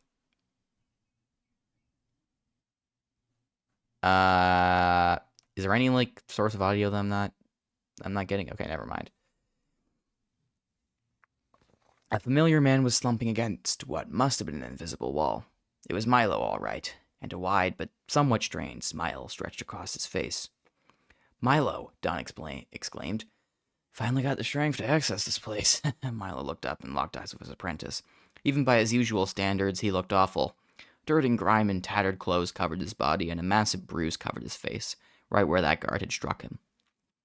Don shuddered. Where are you right now? Milo chuckled, then coughed. In prison. Not great. There was a brief pause. Then Don let a tear fall as they ran forth and embraced Milo in a hug. Hey, nice to see you too, their mentor remarked as he hugged Don back. You're safe, right? For now, Don gave a quick nod. You? Could be better. Cell's cramped and dirty. I expected nothing more. I'm gonna get you out, Don declared, gritting their teeth. I need to know everything I can about your location. Can you manipulate the mindscape? Got it, Milo complied. Before them, a cell appeared the same as he described it, if drearier than Don could have imagined on their own. Outside was a shimmering hallway. Sorry, Don, he sighed. Got limited influence here. This is the most I can do. It's all right, Don smiled. Do you at least know which prison you're in? If I'm not wrong, it's the Carcer Cosmicus, their mentor said, scratching his chin. Terrible name. Generic Latin shit. Carcer Cosmicus. Don racked their brain. That's one of the Federation's toughest. I know, Milo remarked with a smirk. I planned many heists for this place. He laughed. Guess this time someone's gonna need to plan one for me. You know I can't do it alone. There has to be someone I can call. What about the League? Milo's face sunk. The League, Don? You really think they'd care about one guy? A lowlife? Don scowled. Don't talk about yourself like that. You know damn well. I'm not saying it like it's a fact, but Milo trailed off. Look, I'm not special to anyone here. Even the Federation's just making a tool out of me. He looked at Don sincerely. It's you they want. You're the king, and I'm the pawn. Don stood still, swallowing those words. It was hard to deny them. They scoured their mind for more ideas, and when one came to the forefront, they let out an unsteady breath. What about A? Maybe he could help? A. the Kalori, a talented manufacturer who had supplied him and Don on their adventures in the past. Milo paused hearing their name. I don't know, Don. I haven't heard from A in a while. Last we spoke, he mentioned something about going off to study some malformed essence problem. Don raised an eyebrow. Wait, really? You haven't kept in touch at all? Hey, when was this? God, like 2 years ago now? Milo proposed. They said they were devoted to figuring it out. You could go all the way to their shed if you really want to try, but it's a tough trip with what little of you. It's a tough trip with what little you've got. I can say words. Thank you very much. You're right, Don admitted, sitting down in the water and getting back to thinking. Their clothes and skin stayed dry. The mindscape worked in strange ways. Cheer up a little, Milo insisted, looking like he was struggling to follow his own advice. We'll work something out. Don stood back up and tugged at their frown, trying to smile. I promise I'll rescue you, all right? Just look after yourself first, Milo nodded. Can you promise me that too? Don glanced at their mentor and sighed. I promise you that too. A moment passed before Milo spoke up again. So, where are you headed? Anywhere in particular? Don opened their mouth to respond, then stopped in their tracks as their ears perked up. Milo tilted his head. What's the matter? Don listened carefully. Mike? Mike good? Yep, okay. Hit it by accident. Don listened carefully. Other voices. They weren't from the mindscape. Their partial audibility gave it away, the realm diluting them. Even so, Don could hear the words once they focused, and they weren't liking them. This is a picture of Donovan Cannard. High-priority fugitive we're talking about. I'm not alone. Don met their mentor's gaze, feeling the hairs on their arms stand up. Gaians. Shit, Milo cursed. holding his head in his hands. "Forget this. We can talk later. Get out of there." "Milo, you know what to do." He cut them off in an instant. "I taught you what to do. I need you to survive." He forced out a deep breath and shot Dawn a steely glare. "Now go!" There was only a brief pause. Then Dawn gave a silent nod, pulling himself out of the mindscape and returning fully to their surroundings. Naturally, a wretched headache descended upon them. Few ever left the mindscape unscathed, even telepaths. Some mere minutes of exposure could put quite the weight on a person's brain. Dawn reached for their pocket for an HFP bottle they'd kept on hand. The HFPs were usually enough to force the storm to settle. Weirdly, part of Dawn didn't want to take one. Probably because they knew it would clear their head and force them to think about things they really didn't want to think about, but there was no choice. Gulping, they popped a pill and waited as the pain receded like the tides. Finally, they returned their attention to the voices. "You sure you haven't seen him?" someone asked. "Never seen anything like him in my life," came the voice of the clerk, now in Gaian Standard instead of Readaloud. "Well, that's funny," the first voice said. "It's just, we happen to know they're here." Dawn's mind raced. How had they been followed? They hadn't recalled finding a tracker on Robert Barron's before things had gone to shit anyway, and if Milo had, they would have been warned.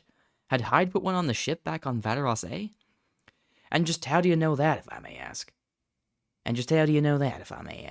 The clerk inquired. "You may not ask," the voice stated matter-of-factly. "We'll be the ones asking, thank you very much." There was quiet again, and then a crash, followed by a grunt from the clerk. Dawn clamped a hand over their mouth to silence their gasp. Sneaking up to the door and looking through its keyhole to see what had happened. The clerk was on the floor, surrounded by 3 Gaian soldiers. One had planted the foot on their neck, pinning them to the ground and aiming their gun at the back of their head. This soldier did not just wear a typical uniform, but the insignia of Gassa, an agent, just like Hyde. "You're going to tell us exactly where Canard is," the agent demanded, inching their gun forward. "And if you really don't know, I bet they'll still come swooping in to save you."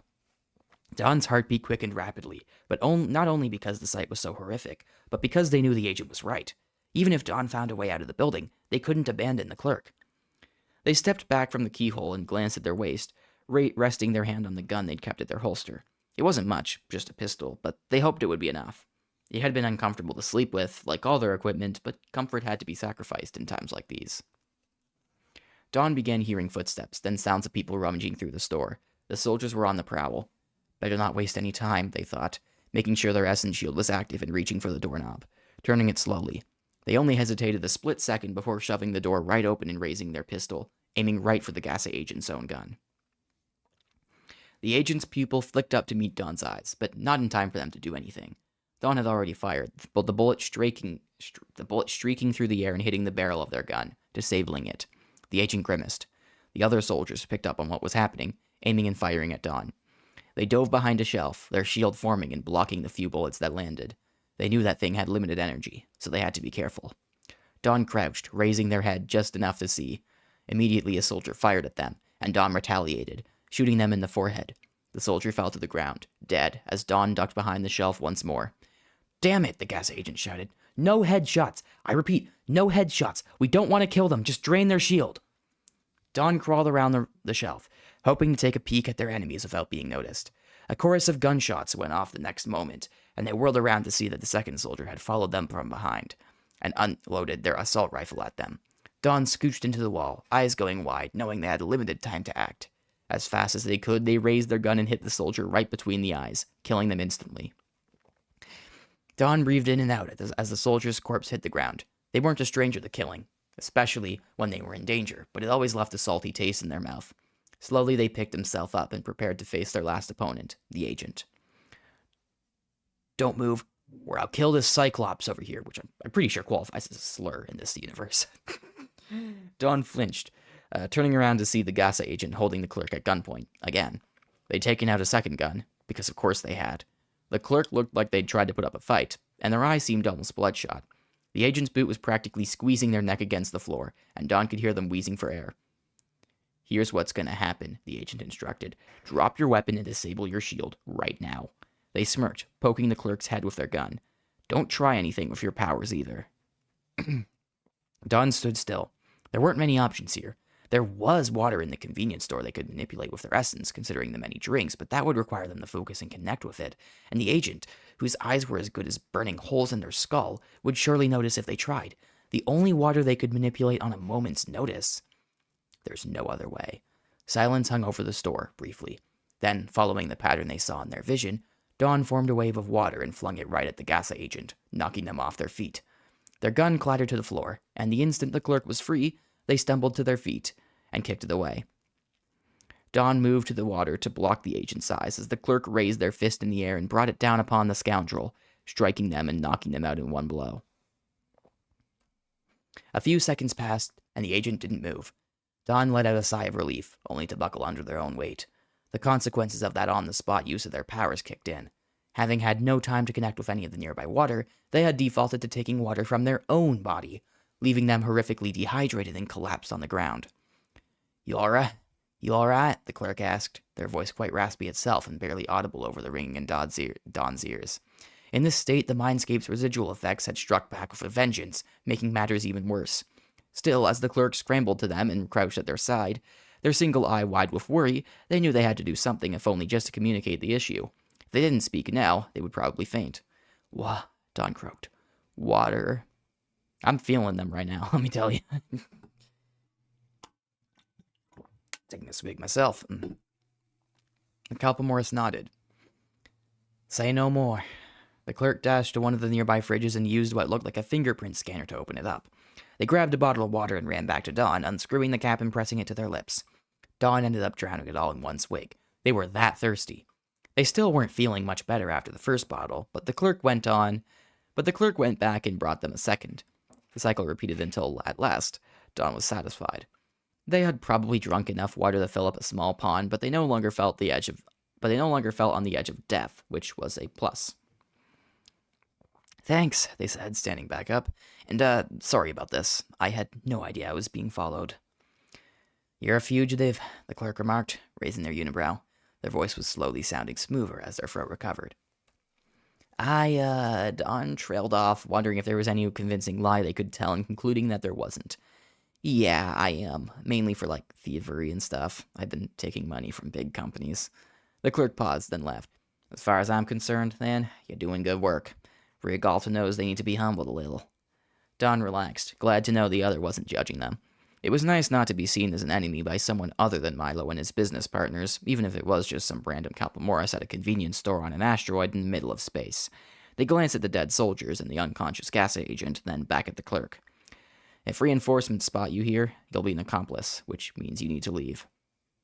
The Kalpamoris sighed as they looked over the store, crossing their arms. Unfortunately, you're right. I got a ship parked outside, so that won't be a problem. Keep yourself safe. I don't want to bring you any more trouble, Dawn said. I'm heading out too, but thank you for everything. Kalpamoris beamed from cheek to cheek. Least I could do. I'll do anything I can to stick it to those Federation tools. Don't even get me started on the Dominion. Dawn smiled back. I really should pay for all this. Not in your situation, the clerk shook their head. Maybe if we ever come face to face again, you can pay me. The two met each other's gaze. Dawn was ready to argue, but they figured they didn't have the time. They nodded, and the Kalpamoris nodded back. All the best, Dawn simply said as they turned around and left. When they stepped outside a moment later, they saw a Federation cruiser parked by Robber of Barons. Thankfully, Milo's ship hadn't been destroyed. Surely the soldiers had planned to operate it, taking it back to a base where it could be studied and stripped for parts. Or maybe they had assumed Dawn would be inside and hadn't wanted to risk killing their target. Either way, it was a relief to know it was whole and well. Seeing the two ships side by side gave Dawn an idea. Stomaching their unease, they jogged over to the entrance and opened it up, climbing aboard and heading to the cockpit. They sat down at the control panel and got to work. They pressed a button, and holographic text appeared, indicating that the ship was looking for a nearby vehicle as the basis for a cloaking scan. The system detected the intended target, and Dawn confirmed. A shield of energy manifested around Robber of Barons, shimmering and building a disguise. Now both ships looked practically identical, and Dawn would have an easier time staying on the down low. Obviously, they'd also have to look for that tracker, but they'd get around to it. For now, they started up the ship and prepared for takeoff. They just wanted to get the hell out of there. There was no telling how many more Gaians were on their way. The only thing Dawn knew for certain was that their problems were far from over. Tristan walked down the corridors of the Titan Center, head low, sandwiched between two soldiers. Both wore full-body armor complete with helmets. These weren't just regular troops. Only specialists had this sort of equipment. He had tried several times to ask them why they were here or why they were escorting him. The one in the back had said there was a serious issue and his help was needed, but it was unsafe to tell him anything else until they had left the base. Until they had left the base, not the based. Tristan had accepted this. At least a part of him had. There was an aching feeling in his gut, and the fact that the base was relatively empty this time of day didn't help. It was old, too, one of the Federation's first, and sometimes it could appear decrepit with the right emotions painting its halls. Maybe it was the mindscape still messing with him. Finally, the trio reached the hangar, and the two soldiers herded Tristan over to one of the ships. He felt too much like a farm animal for his own liking, but he stepped aboard after the soldier in the front, glancing around the spacecraft and looking for a place to sit. "Discard your gear and weapons." Tristan's eyes went wide as he felt the barrel of a gun against the back of his head. It had been the soldier in the back who'd spoken, almost whispering the order. Tristan's mind raced. "You think your shield will protect you?" the soldier asked. "This isn't any old gun. It's an energy blaster. One shot and you'll be stunned." They chuckled. "They shoot slower, but that doesn't matter right now, does it?" "What the hell is going on?" Tristan demanded, standing still as a statue. The soldier pressed their blaster harder, the louder Tristan's voice got. "Stay quiet." They moved their hand toward a button by the door. "You are under arrest, Tristan Hyde." Right before the soldier could press the button, and before Tristan could process what he'd just heard, a blast of energy raced through the ship and hit them square in the face, knocking them out. They tumbled through the doorway and landed on the hangar floor as Tristan scrambled, eyes going wide. "Pilot, come here!" another voice shouted, and Tristan whirled around to see the other soldier, the one who'd walked in front of him, glancing at the cockpit. The pilot came out on request, as if on cue, the soldier aimed another energy blaster at their head. "Get off right now," the soldier ordered, and the startled pilot nodded as they stumbled through the ship and hopped out of the doorway, only for the soldier to hit them with a stun blast and knock them out too. Tristan wasn't fully wrapping his head around what was happening, and he didn't plan to. He turned to leave, fully intending to capitalize on the opportunity. "Don't move!" The Gasa agent looked over his shoulder and saw the soldier's stun blaster pointed at him. Immediately, he reached for the shock blade hilt strapped to his waist, but he knew he couldn't activate his weapon in time. "Stay right where you are, Hyde," urged the soldier. "I am not here to harm you, but I need you to listen to me." "Who are you?" Tristan yelled. "If you don't keep your voice down, we'll be caught," the soldier whisper shouted. "No, you'll be caught," the Gasa agent protested. "I'll get backup." "You don't understand," the soldier shook their head. "In a few hours, you'll be a fugitive, and the only choice you have is whether you want to be captured." Tristan's muscles tensed as he glared at the soldier, trying to see if he could pinpoint their features under their helmet. "I'll ask again. Who are you?" The soldier let out a... I'll ask again. Who are you? The soldier let out a sigh and grabbed their helmet with one hand, removing it. Tristan studied the other, a little surprised by what he saw. He pegged them as at least 60 by the look of their face, their graying hair and their scruffy beard. Even so, they seemed full of life, or at least like they should have been. They had reddish skin with the warmest undertones he'd ever seen, and their eyes were a rich amber, richer than his own. Despite their welcoming features, there was only urgency etched into their expression. Tristan remained still. He couldn't tell whose side the soldier was on. All he could tell was that he was still being held at blaster point. "Who am I?" they said. "I'm Sam Hadley, and I knew your dad." As Tristan gaped, they cleared their throat. "Now, I'm here to save your ass." Okay, one chapter to go, folks. I hope you are enjoying. Let's see if the stream is still working. So it is. Okay. We are indeed gaming.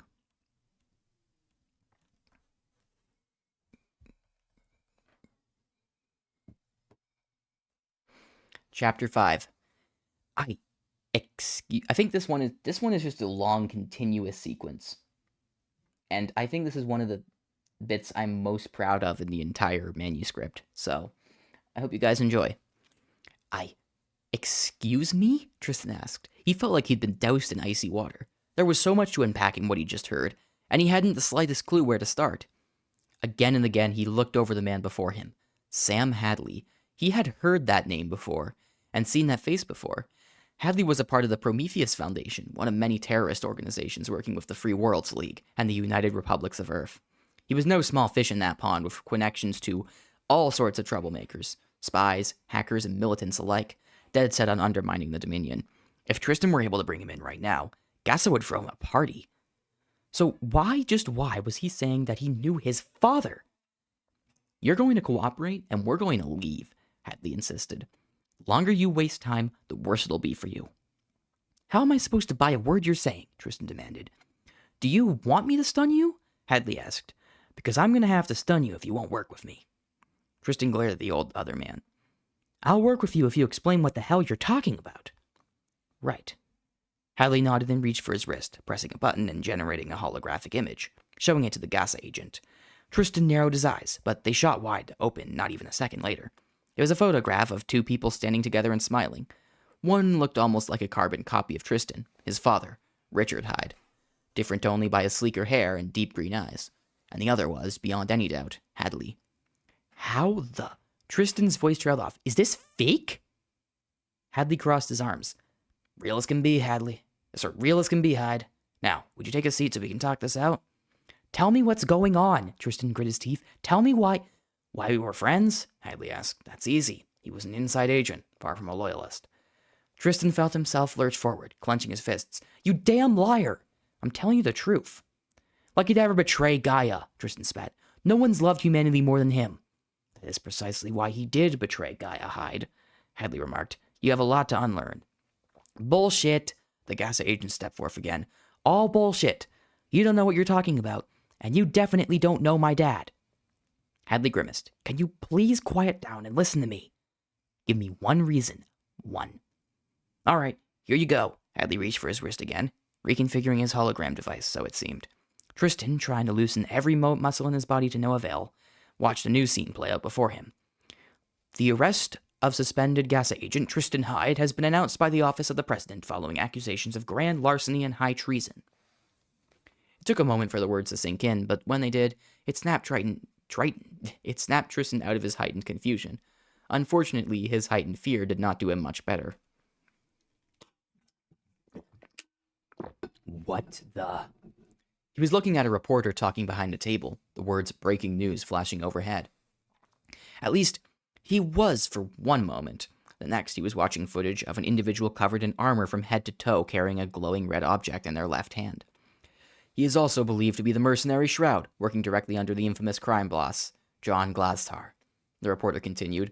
His ID was flagged while he fled the Gassa storage facility with an undisclosed stolen device in the mercenary's iconic armor. They paused, as if to let the audience collect their thoughts. Tristan surely needed that. It is now suspected this device is in Glastar's hands. A broadcast from President Arkand further clarifies the situation. We'll be back to you in a moment once we let it play. This is one of many pre-recorded... wrong person. My bad. Wrong voice. This is one of many pre-recorded reports the government has been working on overtime since you left Arkand's office, Hadley said, pressing a button to pause the hologram. In just hours, these would have been sent out to control the flow of information. I don't understand, Tristan shook his head. Everything he'd just heard had been a slap to the face, especially the involvement of Shroud. What was he doing here? That can't be real. Hadley said nothing else, instead unpausing the hologram. The president's face conquered the screen, demanding Tristan's utmost attention. Frankly, this came as a shock to many of us, Arkand stated. Tristan tried to focus on the hologram, but his thoughts kept swimming around in his brain like frightened fish seeing a boat. We can only speculate about his motives so far. A collective betrayal has been felt by all who knew him. The president held a solemn look as he paused. Regardless, the situation will be dealt with swiftly once he is brought in. That is why I have issued this bounty to ensure. Hadley switched off the hologram and crossed his arms. Need any more convincing? Tristan was shaking his head. Hadley grinned for only a moment before he realized that. Tristan was shaking his head. Hadley grinned for only a moment before he realized that hadn't been an answer to his question. The Gassa agent fell to his knees, sputtering out half-syllables as he incessantly tried to deny every last bit of what he'd just seen. It was useless. Agents were trained to have a keen eye for deepfakes, and nothing had jumped out to him.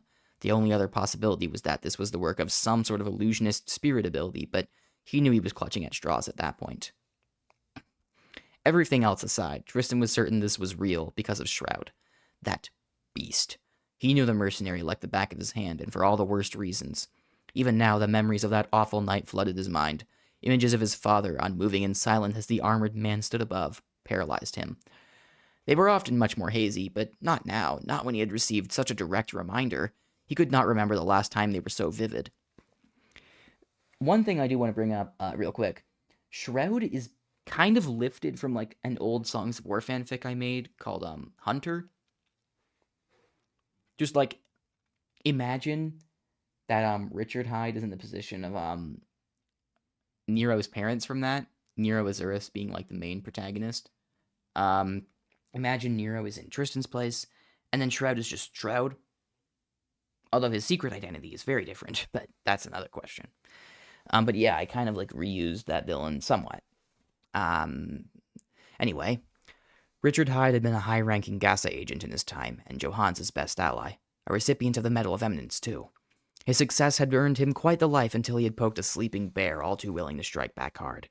From what Johans had told Tristan in the aftermath of that night, Richard had been interfering with the plans of John Glastar, and he hadn't taken it kindly. He had sent Shroud, his top mercenary, to assassinate him. And, well, Tristan had known the rest of the story. He had heard the struggle from his room and come downstairs, too late to do a thing.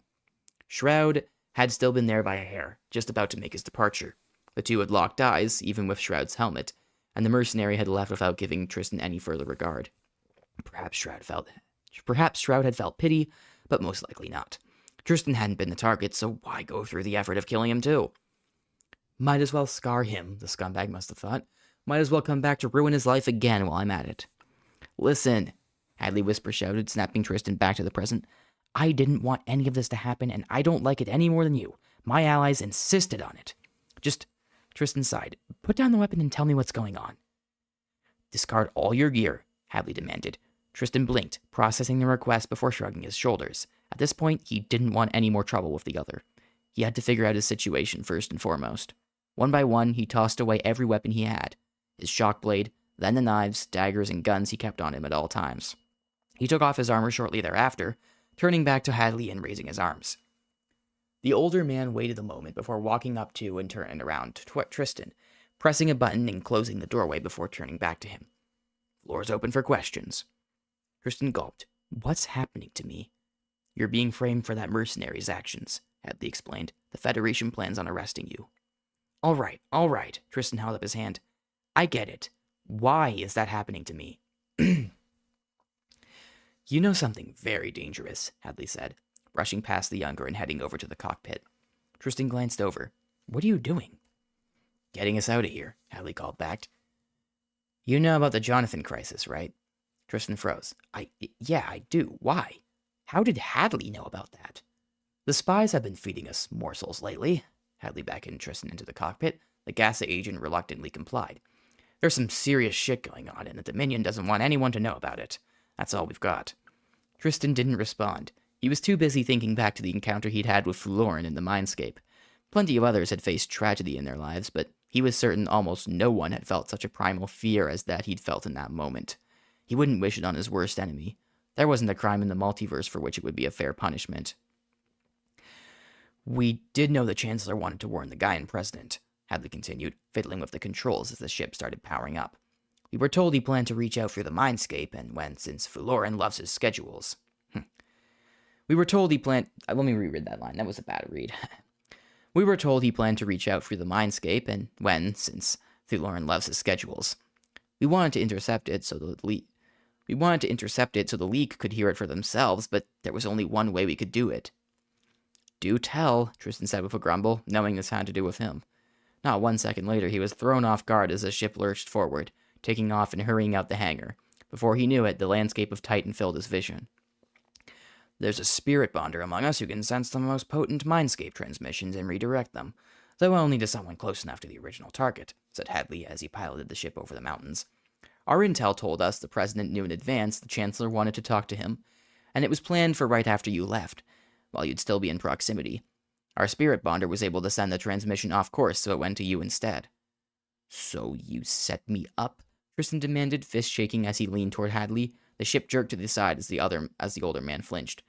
Don't mess with me while I'm flying, Hadley warned. And like I said, I was against this plan. They outvoted me. He let out a sigh. I mean, I get it. Getting the information we need might be worth putting you at risk in the grand scheme of things. Even so, I didn't want to spring this shit on you. Oh, joy, how nice of you, Tristan threw up his hands, sarcasm stinging like poison on his tongue. So what? Thanks to your league buddies, I'm a fucking fugitive. Nope.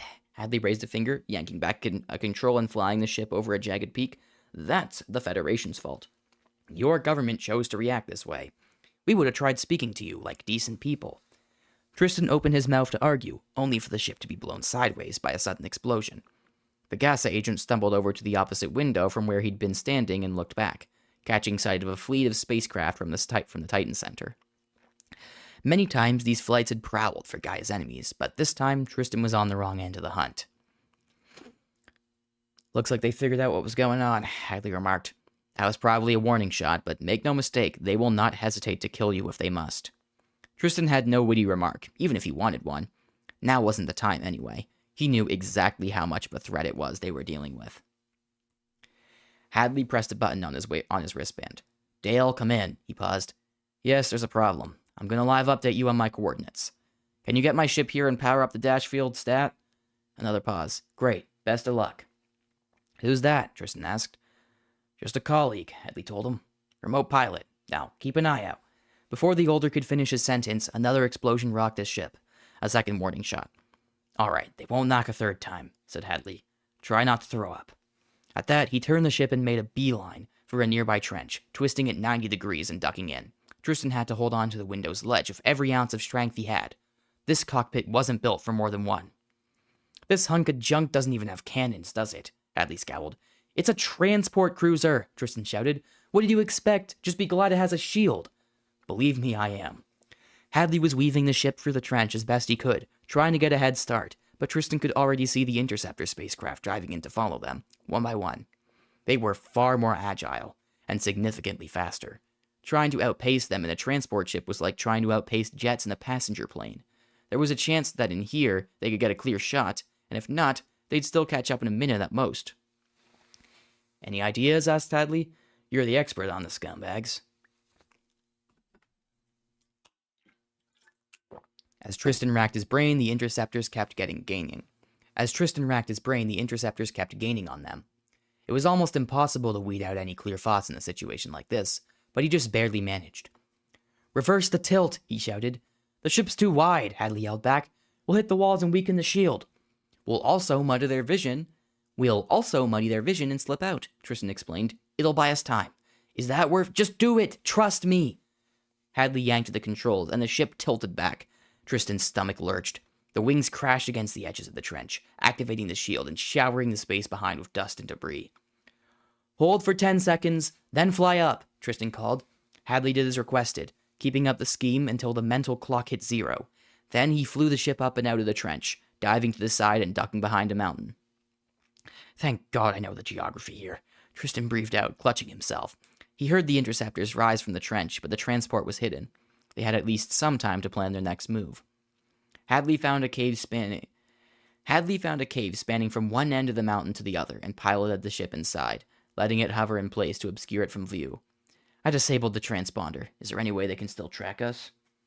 Unless they think to search the cave, no, said Tristan. But they're smart, so we can't stay here forever. Hadley activated his transmitter again.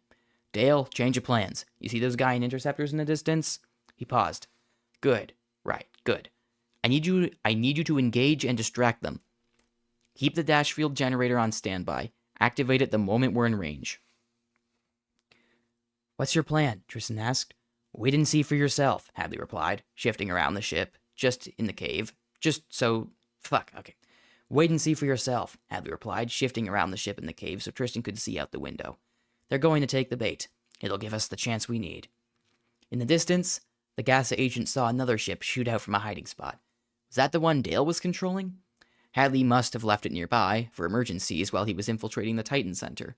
The older man may have been his enemy, but Tristan was one to admire craftiness wherever he found it. As the ship raced forth, the Gaian interceptors, which had been spreading out and surveying the area, shifted course and moved to cut it off. Yet, it was even faster than them, and promptly glided ahead by the time the fleet had gotten its act together. The interceptors were forced to trail it, firing at the engines. Tristan watched as a shield manifested to block all the shots that hit. He wasn't in the heads of the interceptor pilots, but they must have known this ship was here to help their enemies. What they couldn't have known was that Hadley's plan was to send them on this goose chase, and they were playing their parts just as expected. Tristan's heart sunk, however, when he realized they were being led directly to the mountain. "What the hell do you think you're doing?" he asked, turning to Hadley. "You're bringing them to us." "I trusted you," Hadley replied, shooting the younger a grin. "Now trust me." I'm gonna get my other water bottle, because I am thirsty as shit. But we're almost done here, so no worries.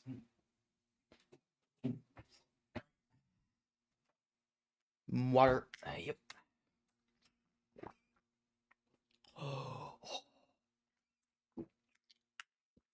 That's a good feeling. Okay.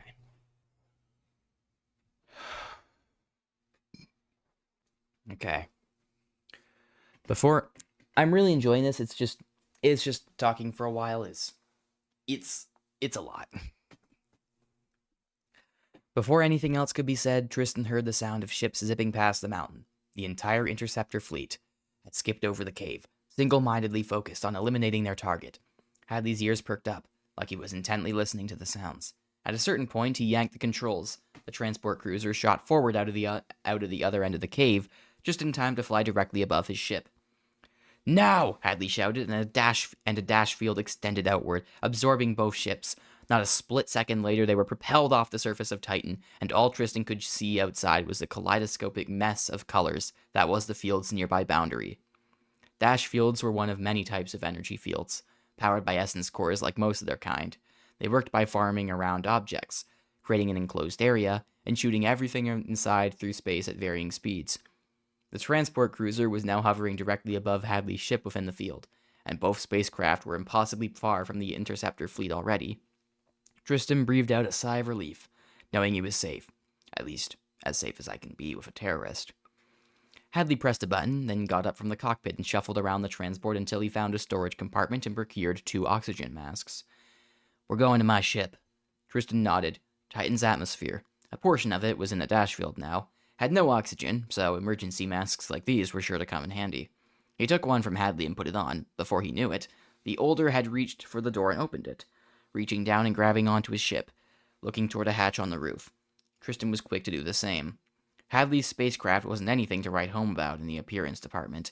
It was simple, sleek, and painted white. While it was bulkier than any of the Gaian interceptors and even the transport, he could tell it also had far more powerful thrusters, explaining its superior speed. Beyond that, he couldn't make out any specific details, and figured whatever he didn't see wasn't all that important anyway. Hadley opened the hatch and climbed inside, Tristan following close behind and closing it up as he went. Once both of them were in the ship, Hadley pulled a lever, and Tristan felt air spraying all over his body. "You can take your mask off now," the older man informed, removing his own in the process. When Tristan did the same, he took in deep breaths. This must have been some sort of airlock. Hadley shuffled past Tristan and opened a door, revealing what looked like a living room. A table lay right on the center, surrounded by sofas on either side. Up ahead, Tristan spotted an expansive, fancy kitchen. On the left wall was a door labeled Cockpit, sandwiched between 2 couches, while a single sofa lined the right wall, plopped between 2 more doors branching off into separate rooms. One was labeled Guest, the other Captain. He wagered a guess that the room was Hadley's. The second room, I suppose it should be specified, but whatever. "Welcome to my ship," came the other's voice as he took a seat on the couch to Tristan's right, turning his transmitter on again. "Dale, turn off the dash field, turn on the thrusters, wait 10 seconds, and turn on the dash field again. You got it?" He paused. "All right, thanks." Tristan could see the stars outside as the dash field dropped, but only briefly until it returned. He faced Hadley, raising an eyebrow. "Why'd you do that?"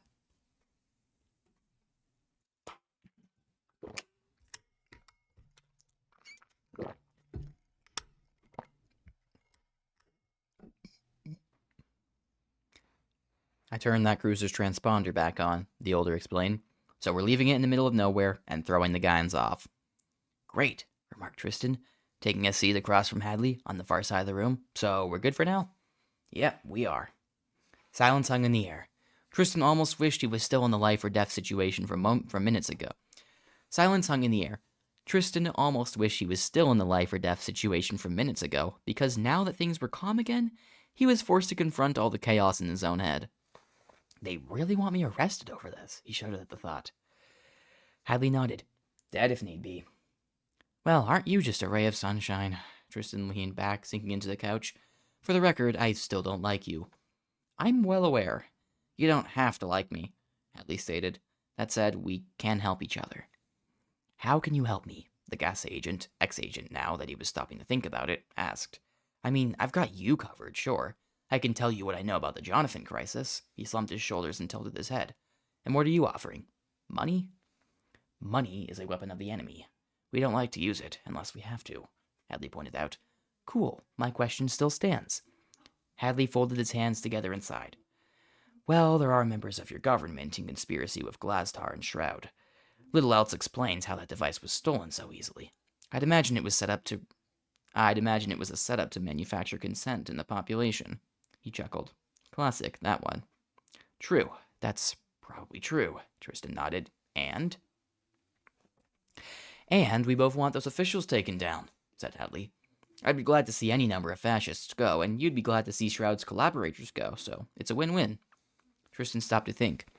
On any other day, the use of such a pejorative to refer to the Federation's government would have annoyed him, but he wasn't sure if he could argue with Hadley's characterization while he was being treated like a criminal by that government. He'd never expected to be on the bad end of the law. He wasn't like the people he tracked down and brought to justice. They were real threats to Gryan security. Even Grian, like Minecraft. Holy shit. They were real threats to Gaian security. If anyone bothered to simply reach out to Tristan and resolve this issue, everything would have gone just fine. It didn't make sense to him, the idea that the whole Federation would persecute him over something so minor as knowing something he wasn't supposed to. He figured it made more sense to pin the blame squarely on Shroud's trickery and the efforts of his co-conspirators. Certainly there were corrupt officials. Johns would go on and on about that, ranting on a regular basis, talking up a storm about the need to purify the Gaian project. Tristan admired him for having a firmer head on his shoulders than most. There was no way he, or any of the other dedicated Gaians, knew the truth. If those people were hunting him, it was because they believed he'd truly done something wrong. Tristan found himself trembling as he clenched his fists. Of course he'd be glad to see Shroud's collaborators go. How could he want anything less when they had ruined him so thoroughly? He'd stop at nothing to get back at them and reclaim his rightful place. He hadn't worked for years, despite all the doubt people shot his way, for it to end like this. How would his father feel if...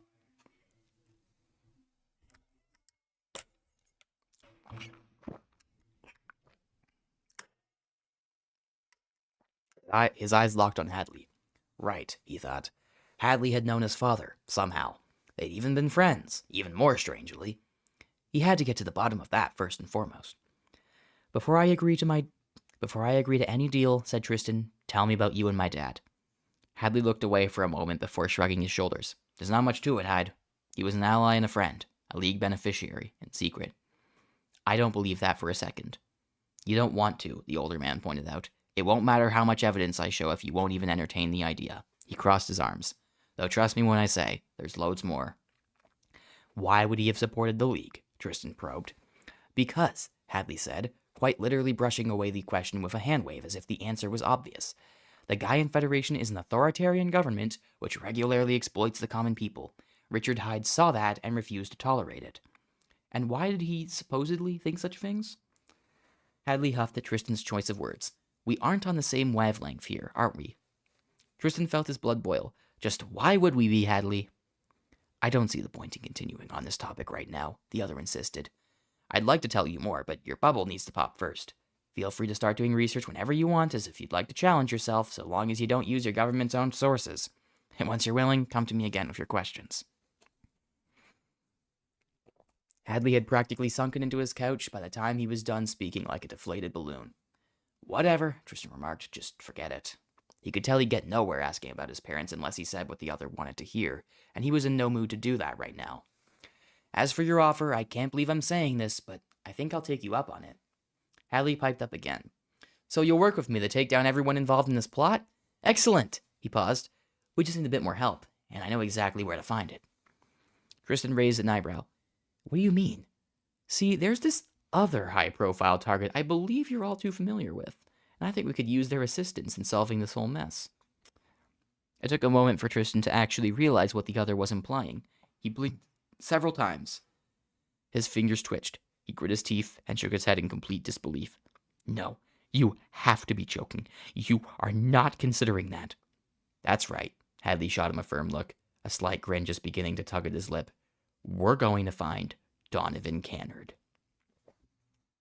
We're going back in time to the kidnapping of Milo McKellen to stop Tristan from kidnapping Milo McKellen. I repeat, we're this reference is so fucking stupid. Well, 2.5-ish hours. Not bad. Not bad at all. That will be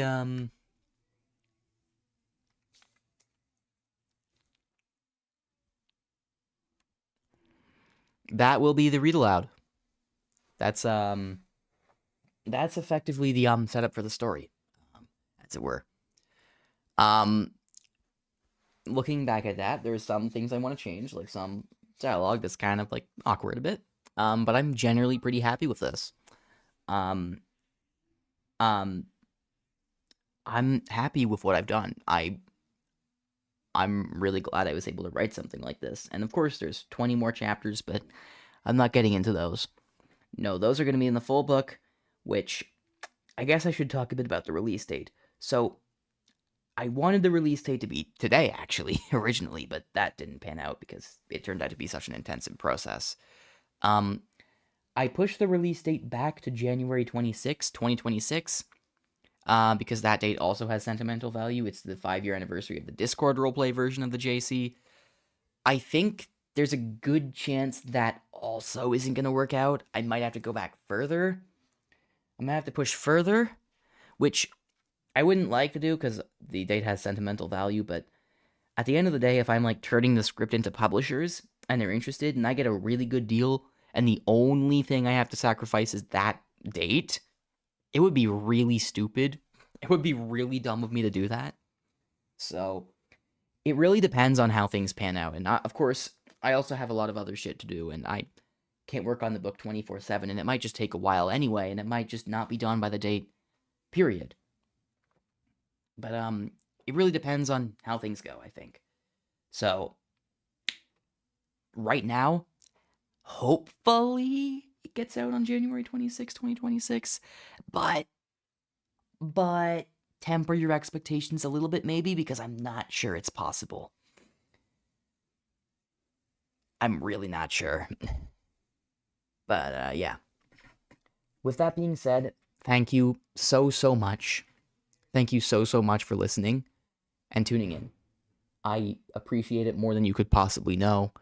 Anyone who's been along for this journey as well. Lobato, LBP, all of my friends from the JC, all my other friends who have supported me in this journey. Sine for letting me use the name of her character. I mean, that's why she's the GOAT, but anyway, yeah. And thanks to everyone. Thanks to all of you. Much thanks. And thanks to Everett Artarn for helping me with this, because that's totally fucking real. I didn't just come up with that. That's not a gimmick or anything. No, there's an actual fucking interdimensional organization named Acronym. And that's, they do shit. That's their thing. That's their thing. It's totally fucking real, guys. Trust me. But yeah. Thanks for watching. And I hope you enjoyed. I hope this stoked your interest somewhat. And maybe at some point I will do a better read aloud with like actual guests to voice the characters. And maybe if I can't get the book out on January 26th, I'll release that on January 26th, a higher production version of the read aloud. If I can keep this up anyway. It's an idea. And there's other stuff I want to do with the JC. I'm still developing the world and the lore with my friends, and I might share some stuff about that with their permission. So stay tuned. It's all going to be on Tried Entertainment, which may or may not rename to Acronym Entertainment. Everett left a message there on the post tab that kind of alluded to that, but who knows? But yeah, I think I'm done, and I think that's it for the stream. I gotta stop talking. Thank you very much for watching. Thank you for tuning in. Love y'all. Best wishes, and take care of yourself. Bye.